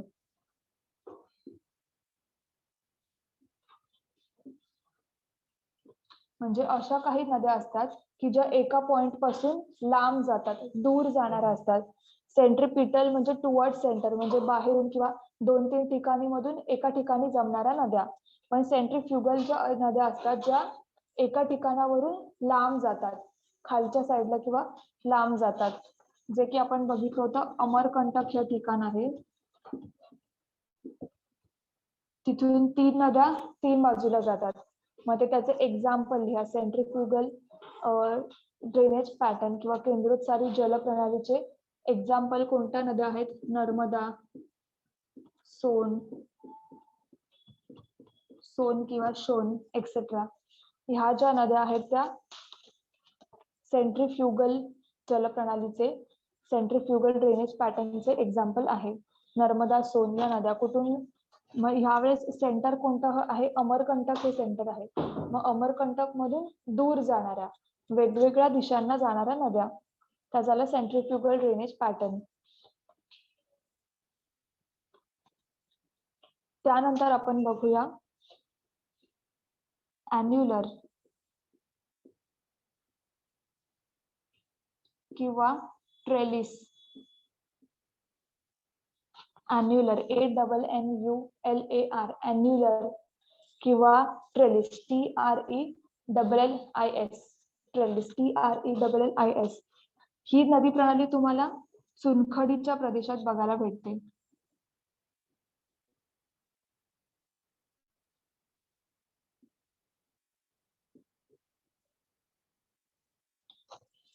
ज्या ठिकाणी तुम्हाला चुनखडी मिळते किंवा लाईमस्टोन बघायला मिळतं, म्हणजेच काय, नॉर्थ ईस्टच्या काही स्टेट्स आहेत की जिथे तुम्हाला चुनखडी भेटते, किंवा भारताचा जो विदर्भातला एरिया आहे तिथे 1-2 ठिकाणी तुम्हाला चुनखडी बघायला मिळते, म्हणजे विदर्भातल्या एरियामध्ये तिथे तुम्हाला अॅन्युलर किंवा ट्रेलिस पॅटर्न बघायला मिळतो. म्हणजे अॅन्युलर किंवा ट्रेलिस पॅटर्न म्हणजे काय? अंडरग्राऊंड. चुनखडी जी असते ना ती जमिनीच्या खालच्या भागात उगते नाही, जमिनीच्या खालच्या भागात तयार होते. चुनखडीचा प्रदेश जो असतो तो जमिनीच्या खालच्या भागात, अंडरग्राऊंडचा जो प्रदेश असतो त्याला बोलतात चुनखडीचा प्रदेश, जिथे चुनखडी किंवा लाईमस्टोन तुम्हाला बघायला मिळतं. मग तिथे तुम्हाला अॅन्युलर किंवा ट्रेलिस हे पॅटर्न बघायला मिळतील. हे झाले तुमचे ड्रेनेज पॅटर्न किंवा जलप्रणाली कशी आहे, किंवा भारतातल्या नद्या कशा वाहतात, नद्यांच्या वाहण्याचे पद्धत कशी आहे, ती झाली तुमची ड्रेनेज पॅटर्न किंवा जलप्रणाली. सेंट्रिफ्युगल म्हणजे काय? एका सेंटर पासून लांब जाणाऱ्या. सेंट्रिपिटल म्हणजे एका सेंटर मध्ये येणाऱ्या नद्या. ओके, हे लिहून घ्या तुम्ही सर्वांनी.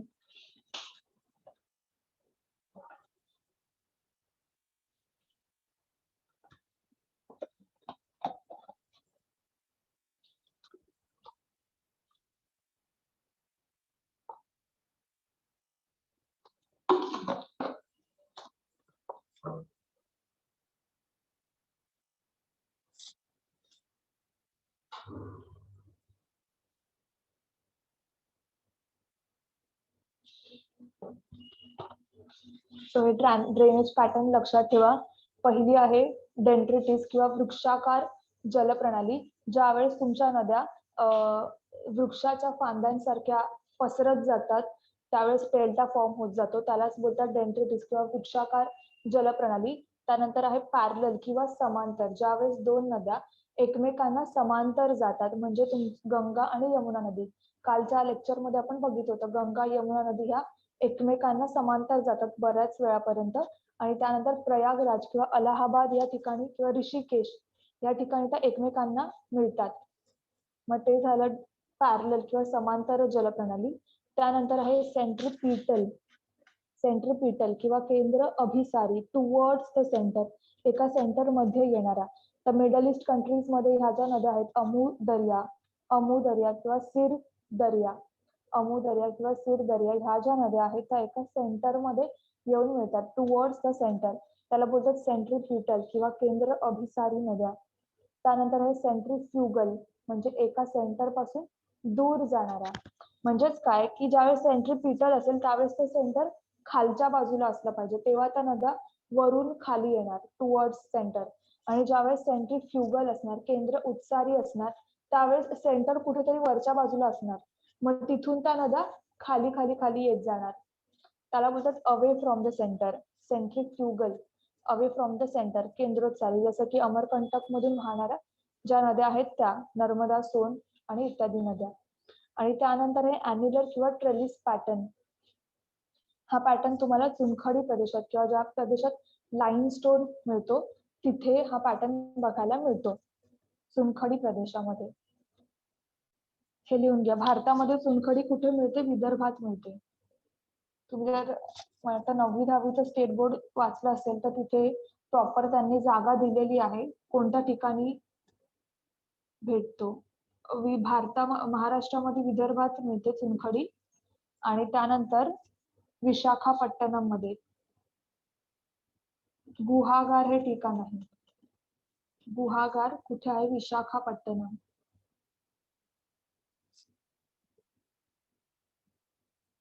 गुहागर हे ठिकाण आहे कुठे आहे? विशाखापट्टणम. तिथे चुनखडी बघायला मिळते. महाराष्ट्रामध्ये विदर्भात चुनखडी बघायला मिळते. आणि बाकी नॉर्थ ईस्टच्या काही स्टेट्स आहेत, उत्तर पूर्ववाल्या काही स्टेट्स आहेत, तिथे चुनखडी बघायला मिळते. तर हे तुम्ही लिहून घ्या.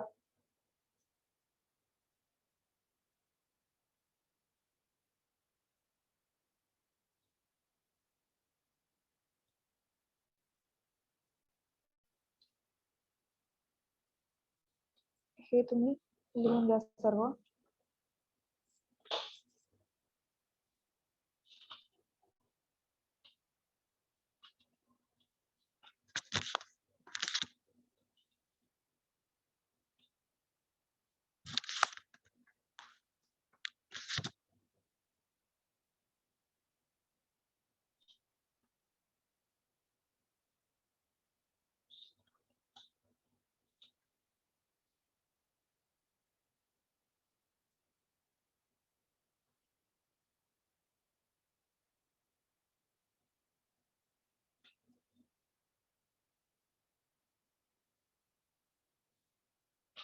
त्यानंतर आपण नद्यांबद्दल काही फॅक्च्युअल डाटा आहे तो आपण बघूया.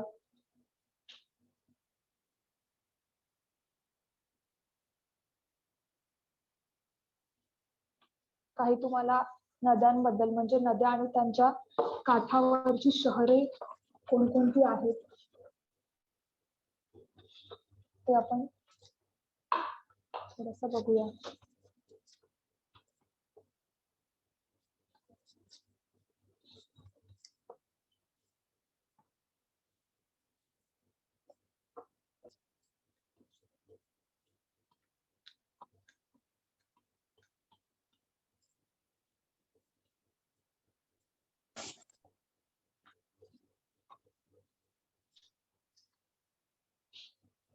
भारतातल्या ज्या महत्वाच्या नद्या आहेत आणि त्यांच्या काठावर कोणती कोणती शहरे आहेत ती आपण आता बघूया.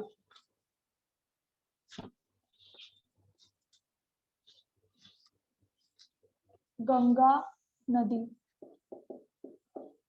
गंगा नदीवर कोणकोणती शहरे आहेत? कानपूर, अलाहाबाद, पटना, गया. गया तुम्हाला माहिती असेल गौतम बुद्धांचं ठिकाण आहे. गौतम बुद्धांना ज्या ठिकाणी एनलायटनमेंट झाली होती किंवा काय बोलतात त्यांना बुद्धीची प्राप्ती झाली होती ते झालं तुमचं गया हे ठिकाण. सारनाथ जे आहे ते तिथेच आहे. तिथे त्यांनी पहिलं त्यांचं अधिवचन किंवा पहिलं स्पीच दिलं होतं सारनाथ, ते पण गया या ठिकाणीच आहे. कोणत्या नदीवरची शहरं आहेत? ही गंगा नदीवरची शहरं आहेत. ओके. त्याच्यानंतर आहे हरिद्वार. ओके. ही शहरे जी आहेत ती गंगा नदीवरची शहरे आहेत. त्यानंतर आपण बघूया यमुना नदीवर काय आहे? दिल्ली, आग्रा, मथुरा. दिल्ली, आग्रा, मथुरा ही शहरे कोणत्या नदीवर आहेत? यमुना या नदीवर ही शहरे आहेत. त्यानंतर ब्रह्मपुत्रा नदीवर गुवाहाटी, दिब्रुगड. दिब्रुगड हे असे ठिकाण, दिब्रुगड तुम्हाला तुम्ही जर करंट अफेअर्स वगैरे वाचत असाल तर बऱ्याच ठिकाणी तुम्हाला दिब्रुगड हे शहर बघायला मिळतं. Yes, it is in Assam. Assam मध्ये आहे गुवाहाटी, दिब्रुगड. दिब्रुगड तुम्हाला महाराष्ट्राची जी लॉंग एक्सप्रेस आहे, सगळ्यात मोठी ट्रेन जी आहे ती दिब्रुगड मधून आहे. किंवा एक काही कोणती तरी ट्रेन आहे ते तुम्ही सर्च करा. भारत आणि भारत आणि बांगलादेश मधली जी ट्रेन आहे ती पण दिब्रुगड पासून सुरू होते आणि बांगलादेश मधलं जे एक ठिकाण आहे त्या दोन ठिकाणांना जोडते. तर तुम्ही ती ट्रेन कोणती आहे ती हे करा. IIT दिब्रुगढ राजधानी. ओके. दिब्रुगढ राजधानी जी एक्सप्रेस आहे ती जोडते. अजून एक कोणती तरी ट्रेन आहे, मला त्याचं नाव लक्षात नाही येते, पण तुम्ही ती सर्च करा. ज्यावेळेस तुम्ही करंट अफेअर्स वाचाल, करंट अफेअर्स तुम्हाला शिकवतील, त्यावेळेस ती ट्रेन येईल जी भारत आणि बांगलादेश ह्या दोघांच्या मध्ये आहे. ओके, तर ते लक्षात ठेवा. ब्रह्मपुत्रा नदीवर कोणकोणती शहरे आहेत, तर गुवाहाटी आणि दिब्रुगढ ही शहरे ब्रह्मपुत्रा या नदीवर आहेत. त्यानंतर कृष्णा नदीवर आहे विजयवाडा, सांगली, सातारा, कोल्हापूर.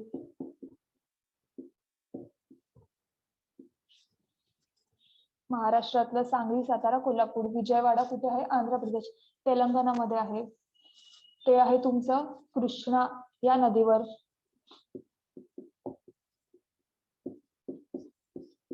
गोदावरी नदीवर कोणते शहर आहेत? गोदावरीचा उगमच आपला नाशिक या ठिकाणी होतो, त्याच्यामुळे नाशिक हे शहर त्याच्यामध्ये येणार.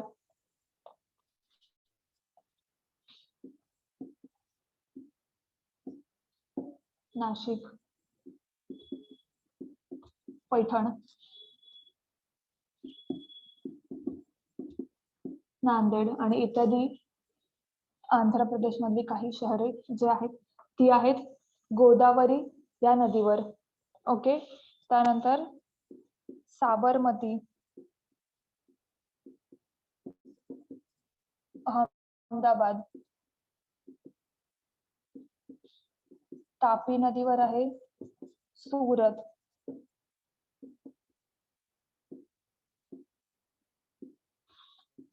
सुरत किंवा भुसावळ ही शहरे. साबरमती या नदीवर अहमदाबाद हे जे शहर आहे, गुजरात मधली डेव्हलप सिटी त्याला बोलतात. साबरमती नदीवर आहे अहमदाबाद हे शहर. तापी नदीवर सुरत किंवा भुसावळ ही जी शहरं आहेत तापी नदीवर आहेत. तापी नदी आपण बघितली महाराष्ट्रातल्या कोणत्या जिल्ह्यातून जाते, तर ती जाते बुलढाणा, जळगाव, धुळे आणि नंदुरबार या जिल्ह्यातून तापी नदी जाते. नर्मदा नदी बघितली आपण महाराष्ट्रातल्या एकाच जिल्ह्यातून जाते. कोणता जिल्हा? नंदुरबार. नर्मदा ही नदी नंदुरबार या जिल्ह्यातून जाते महाराष्ट्रातल्या. हे झालं साबरमती आणि तापी नदीबद्दल. त्यानंतर चंबल नदी वर आहे कोटा हे शहर.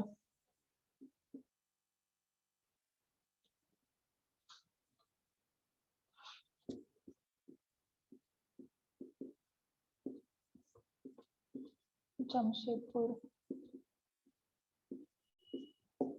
सुवर्णरेखा जी आहे ती महानदी, दामोदर ह्या ज्या नद्या आपण बघितल्या त्या ठिकाणी वाहणारी एक छोटीशी नदी आहे सुवर्णरेखा, ज्याच्यावर जमशेदपूर हे शहर वसलेलं आहे. जसं तिथे TISCO, Tata and still corporation limited he G company आहे टिस्को टाटाची जी आहे ती जमशेदपूर मध्येच आहे. जमशेदपूर कोणत्या नदीच्या काठी आहे? सुवर्णरेखा काठीवर. चंबल ही नदी काल आपण बघितली होती. कोणत्या नदीची उपनदी होती चंबल? चंबल ही जी नदी होती एका नदीची उपनदी होती. कोणती नदी होती ती? सांगा मला, कमेंट बॉक्स मध्ये सांगा की चंबल ही नदी कोणत्या नदीची उपनदी होती? यमुना. राईट मेघा. 4 उपनद्या सांगितल्या होत्या, चंबल, सिंध, बेटवा आणि केन. यमुना नदीच्या उपनद्या सांगितल्या, मग त्याच्यात चंबल सांगितली होती जी की आहे MP आणि राजस्थानची बॉर्डर निर्माण करते. त्याच्यावर 2 डॅम सांगितले होते, राणा प्रताप सागर आणि गांधी सागर. ओके. चंबल नदी, त्या चंबल नदीवर तुमचे कोटा हे शहर वसलेले आहे. कोटा फॅक्टरी तुम्ही जर वेब सिरीज बघितली असेल, Kota factory, so that is that Kota. Okay. Tapi नदीवर सुरत आणि भुसावळ ही शहरे बघायला मिळतात.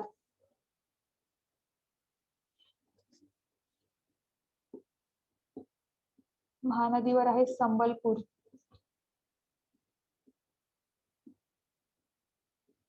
हे शहर. संबलपूर. त्याच्यानंतर कट्टक आहे. कटक तुम्ही हिस्ट्रीमध्ये वाचलं असेल, अट्टक पासून कटक पर्यंत एवढा एरिया आपल्याला हवा होता. ते कटक जे आहे ते कुठे आहे? महानदीवर, ओडिशामध्ये. संबलपूर पण ओडिशामध्येच आहे. ही दोन्ही शहरे आहेत महानदीवर. त्यानंतर झेलम काल आपण बघितली होती, झेलम, चिनाब, रावी, बियास, सतलज. झेलम नदीवर आहे श्रीनगर. श्रीनगर हे आहे झेलम या नदीवर. ओके, ही झाली तुमची महत्वाच्या नद्या आणि त्याच्यावर असलेली शहरे. त्यानंतर कावेरी एक नदी आहे. कावेरी नदीवर आहे श्रीरंगपट्टणम. श्रीरंगपट्टणम आणि तिरुचिरापल्ली.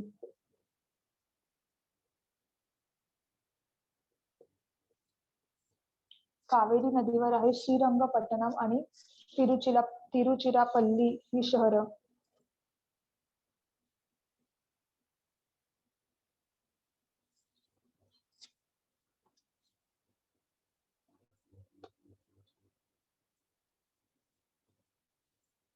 सतलज नदीवर आहे फिरोजपूर. फिरोजपूर आणि लुधियाना.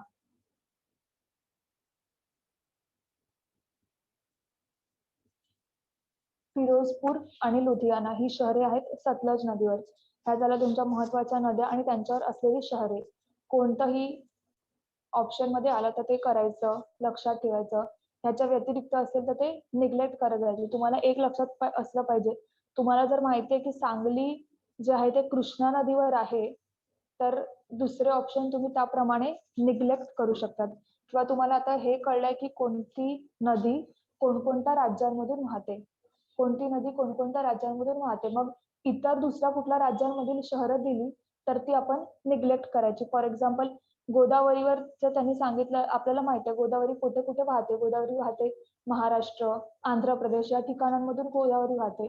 मग ऑप्शन मध्ये जर त्यांनी काहीतरी अगदीच अहमदाबाद दिलं असेल तर ते आपण निग्लेक्ट करू शकतो. ओके, किंवा अगदीच आजूबाजू एमपी मधलं एखादं ठिकाण दिलं असेल, झाशी दिलं असेल, आग्रा दिलं असेल, असं काही ठिकाण असेल तर ते आपण निग्लेक्ट करू शकतो. आपल्याला माहिती आहे की आता कोणकोणत्या राज्यांमधून कोणती नदी वाहते. ओके, तर हे लक्षात ठेवायचं.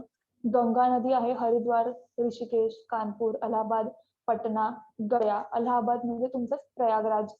ओके, जिथून तुमचं आपण पहिल्या लेक्चर मध्ये दुसऱ्या लेक्चर मध्ये बघितलं होतं 82.5 डिग्री सेल्सिअस, 82.5 अंश जे आहे भारताचं मधोमध ठिकाण, जिथून भारताची प्रमाण वेळ ठरवली जाते, ते आहे तुमचं अलाहाबाद या ठिकाणी. ओके, म्हणजे भारताच्या मधोमध असलेलं ठिकाण ते आहे तुमचं अलाहाबाद येते. ओके, म्हणजेच काय, गंगा नदीवर कोणती शहरे आहेत? कानपूर, अलाहाबाद, पटना, गया. पटना बिहारची राजधानी आहे. गया म्हणजे गौतम बुद्धांशी संबंधित असलेलं ठिकाण. यमुना नदीवर आहे दिल्ली, आग्रा, मथुरा. आग्रा मथुरा आपण कन्फ्युज होतो, आपल्याला असं वाटतं की ते गंगा नदीवर असतील, पण नाहीये. यमुना या नदीवर आहे आग्रा, मथुरा आणि दिल्ली. ब्रह्मपुत्रा नदीवर कोणते आहेत? गुवाहाटी आणि दिब्रुगड. ब्रह्मपुत्रा नदीवर गुवाहाटी आणि दिब्रुगड दोन्ही पण आसाम मध्ये आहेत. कृष्णा नदीवर आहेत विजयवाडा, आंध्र प्रदेश. त्यानंतर सांगली, सातारा, कोल्हापूर महाराष्ट्रातले. गोदावरी नदीवर आहेत नाशिक, पैठण, नांदेड महाराष्ट्रातले. साबरमती नदीवर आहे अहमदाबाद, जे की आहे गुजरातमध्ये. तापीमध्ये आहे सुरत, सुरत आहे गुजरातमध्ये. भुसावळ महाराष्ट्रातला. भुसावळ कुठे आहे? नंदुरबार मध्ये येतं, आय थिंक जळगाव मध्ये येतं भुसावळ, ते तुम्ही चेक करा. भुसावळ महाराष्ट्रातल्या जळगाव या जिल्ह्यामध्ये येतं. त्यानंतर चंबल नदीवर आहे कोटा हे शहर, राजस्थान मध्ये आहे कोटा. सुवर्णरेखा नदीवर आहे जमशेदपूर, जमशेदपूर कुठे? ओडिशामध्ये. महानदीवर आहे संबलपूर आणि कटक, जे की आहेत ओडिशामध्ये. झेलम नदीवर आहे श्रीनगर, श्रीनगर कुठे? जम्मू काश्मीर मध्ये. सतलज नदीवर आहे फिरोजपूर आणि लुधियाना. मी तुम्हाला सांगितलं होतं सतलज नदी कोणत्या कोणत्या शहरांमधून जाते. मग एक आहे हिमाचल प्रदेश, त्यानंतर पंजाब आणि राजस्थानची काही बॉर्डर सतलज नदी काही बॉर्डर वरून सतलज नदी जाते. मग तिथे आपण बघितलं भाकरा नांगल प्रकल्प जो आहे तो सतलज नदीवर आहे. म्हणजेच काय, पंजाब मधून सतलज नदी पूर्णपणे वाहते. म्हणून फिरोजपूर आणि लुधियाना ही जी शहरे आहेत ती पंजाब मधली शहरे आहेत. सतलज नदी तिथून वाहते. त्यानंतर कावेरी नदी. कावेरी नदी भारताच्या साऊथला जी आहे अगदीच तामिळनाडू मधून सर्वात जास्त वाहते. कर्नाटक, तामिळनाडू. मग तिथे आहे श्रीरंगपट्टणम, तिरुचिरापल्ली. तामिळनाडू मधले हे आहेत कावेरी या नदीवर. ओके, ही झाली नदी आणि त्यांच्या काठावरची शहरे. तुम्ही लिहून घ्या किंवा त्यांचे स्क्रीनशॉट काढून घ्या.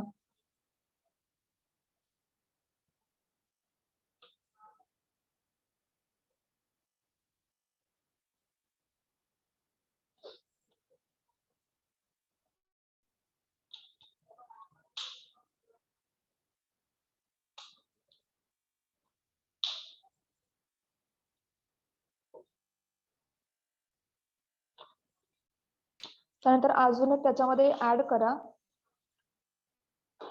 घागरा नदी.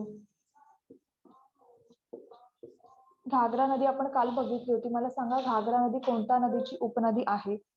घागरा, गोमती,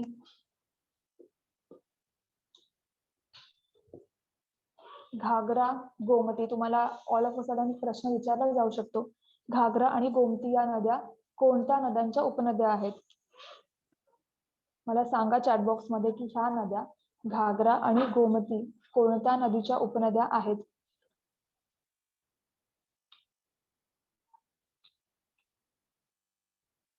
घागरा आणि गोमती.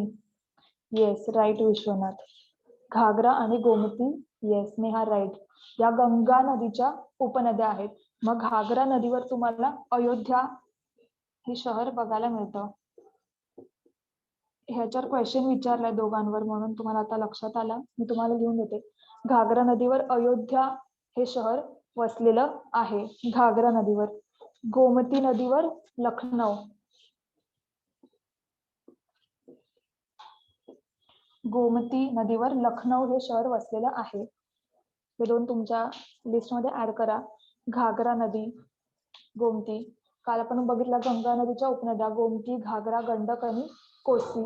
गोमती युपी मध्ये मिळते. घागरा, गंडक, कोसी ज्या आहेत त्या बिहार मध्ये येऊन मिळतात गंगा नदीला. मग ह्या त्यांच्या काठावर वसलेली शहर आहेत.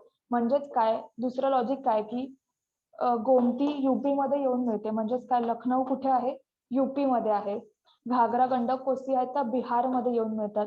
मग अयोध्या हे ठिकाण कुठे आहे? बिहार मध्ये आहे. असं लॉजिक तुम्ही लावू शकता.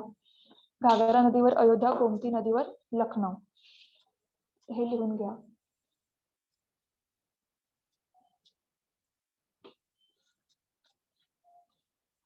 हे झालं तुमच्या नद्या. इथे तुमचा नद्यांचा चॅप्टर संपतोय. नद्यांशी रिलेटेड ज्यावेळेस आपण आपल्याला अजून अयोध्या तुम्ही एकदा चेक करा नक्की युपी आहे का बिहार आहे. कारण घागरा, गंडक, कोसी आहे त्या बिहार मध्ये येऊन मिळतात. तुम्ही एकदा रिचेक करा कुठे आहे. किंवा जर ते अगदीच मोठं असेल अयोध्या हे शहर तर ते युपी बिहार दोघांच्या बॉर्डरला किंवा दोघांमध्ये असू शकतं. ओके,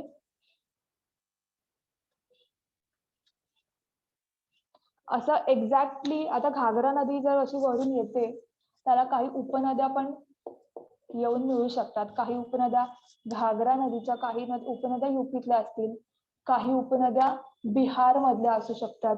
ओके, त्यामुळे असं काय आपण फिक्स अगदी एक्झॅक्टली सांगू नाही शकत की त्या प्रॉपर युपी मध्ये का बिहार मध्ये. अयोध्या सॉरी घागरा नदी अयोध्याला, घागरा नदी बिहार मध्ये येऊन मिळते गंगा नदीला. अयोध्या तुम्ही सर्च करा कुठे आहे.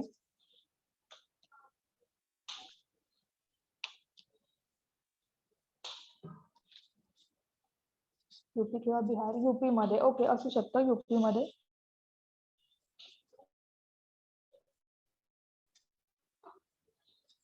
युपी मध्ये अयोध्या आहे, लक्षात ठेवा. युपी मध्ये अयोध्या आहे, पण कोणत्या नदीवर आहे? घागरा या नदीवर आहे. घागरा नदीची एखादी उपनदी असेल की जी युपी मधून असेल, जी की घागरा नदीला घागरा नदीची उपनदी असेल, जी युपी मध्ये असेल, ज्या ठिकाणी अयोध्या हे असेल. पण तुम्ही लक्षात ठेवा,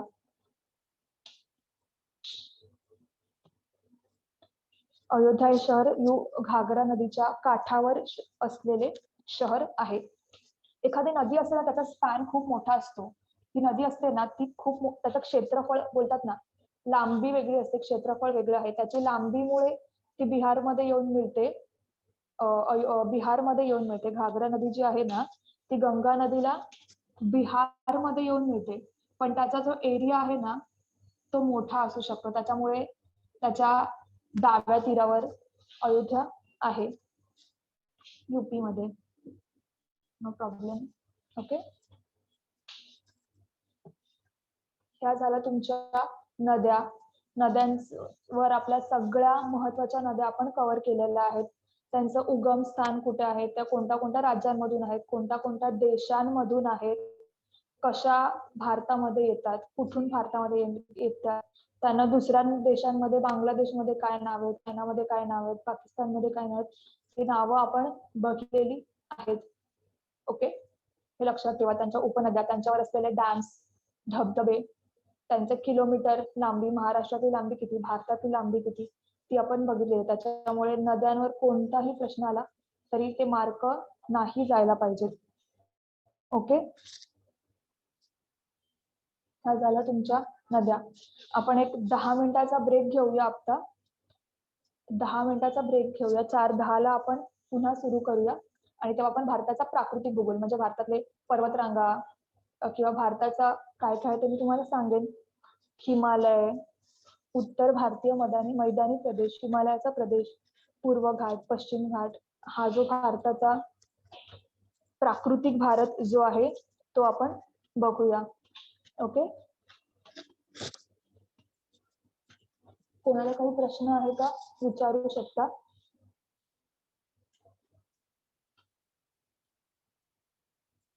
प्रश्न आहे का कोणाला?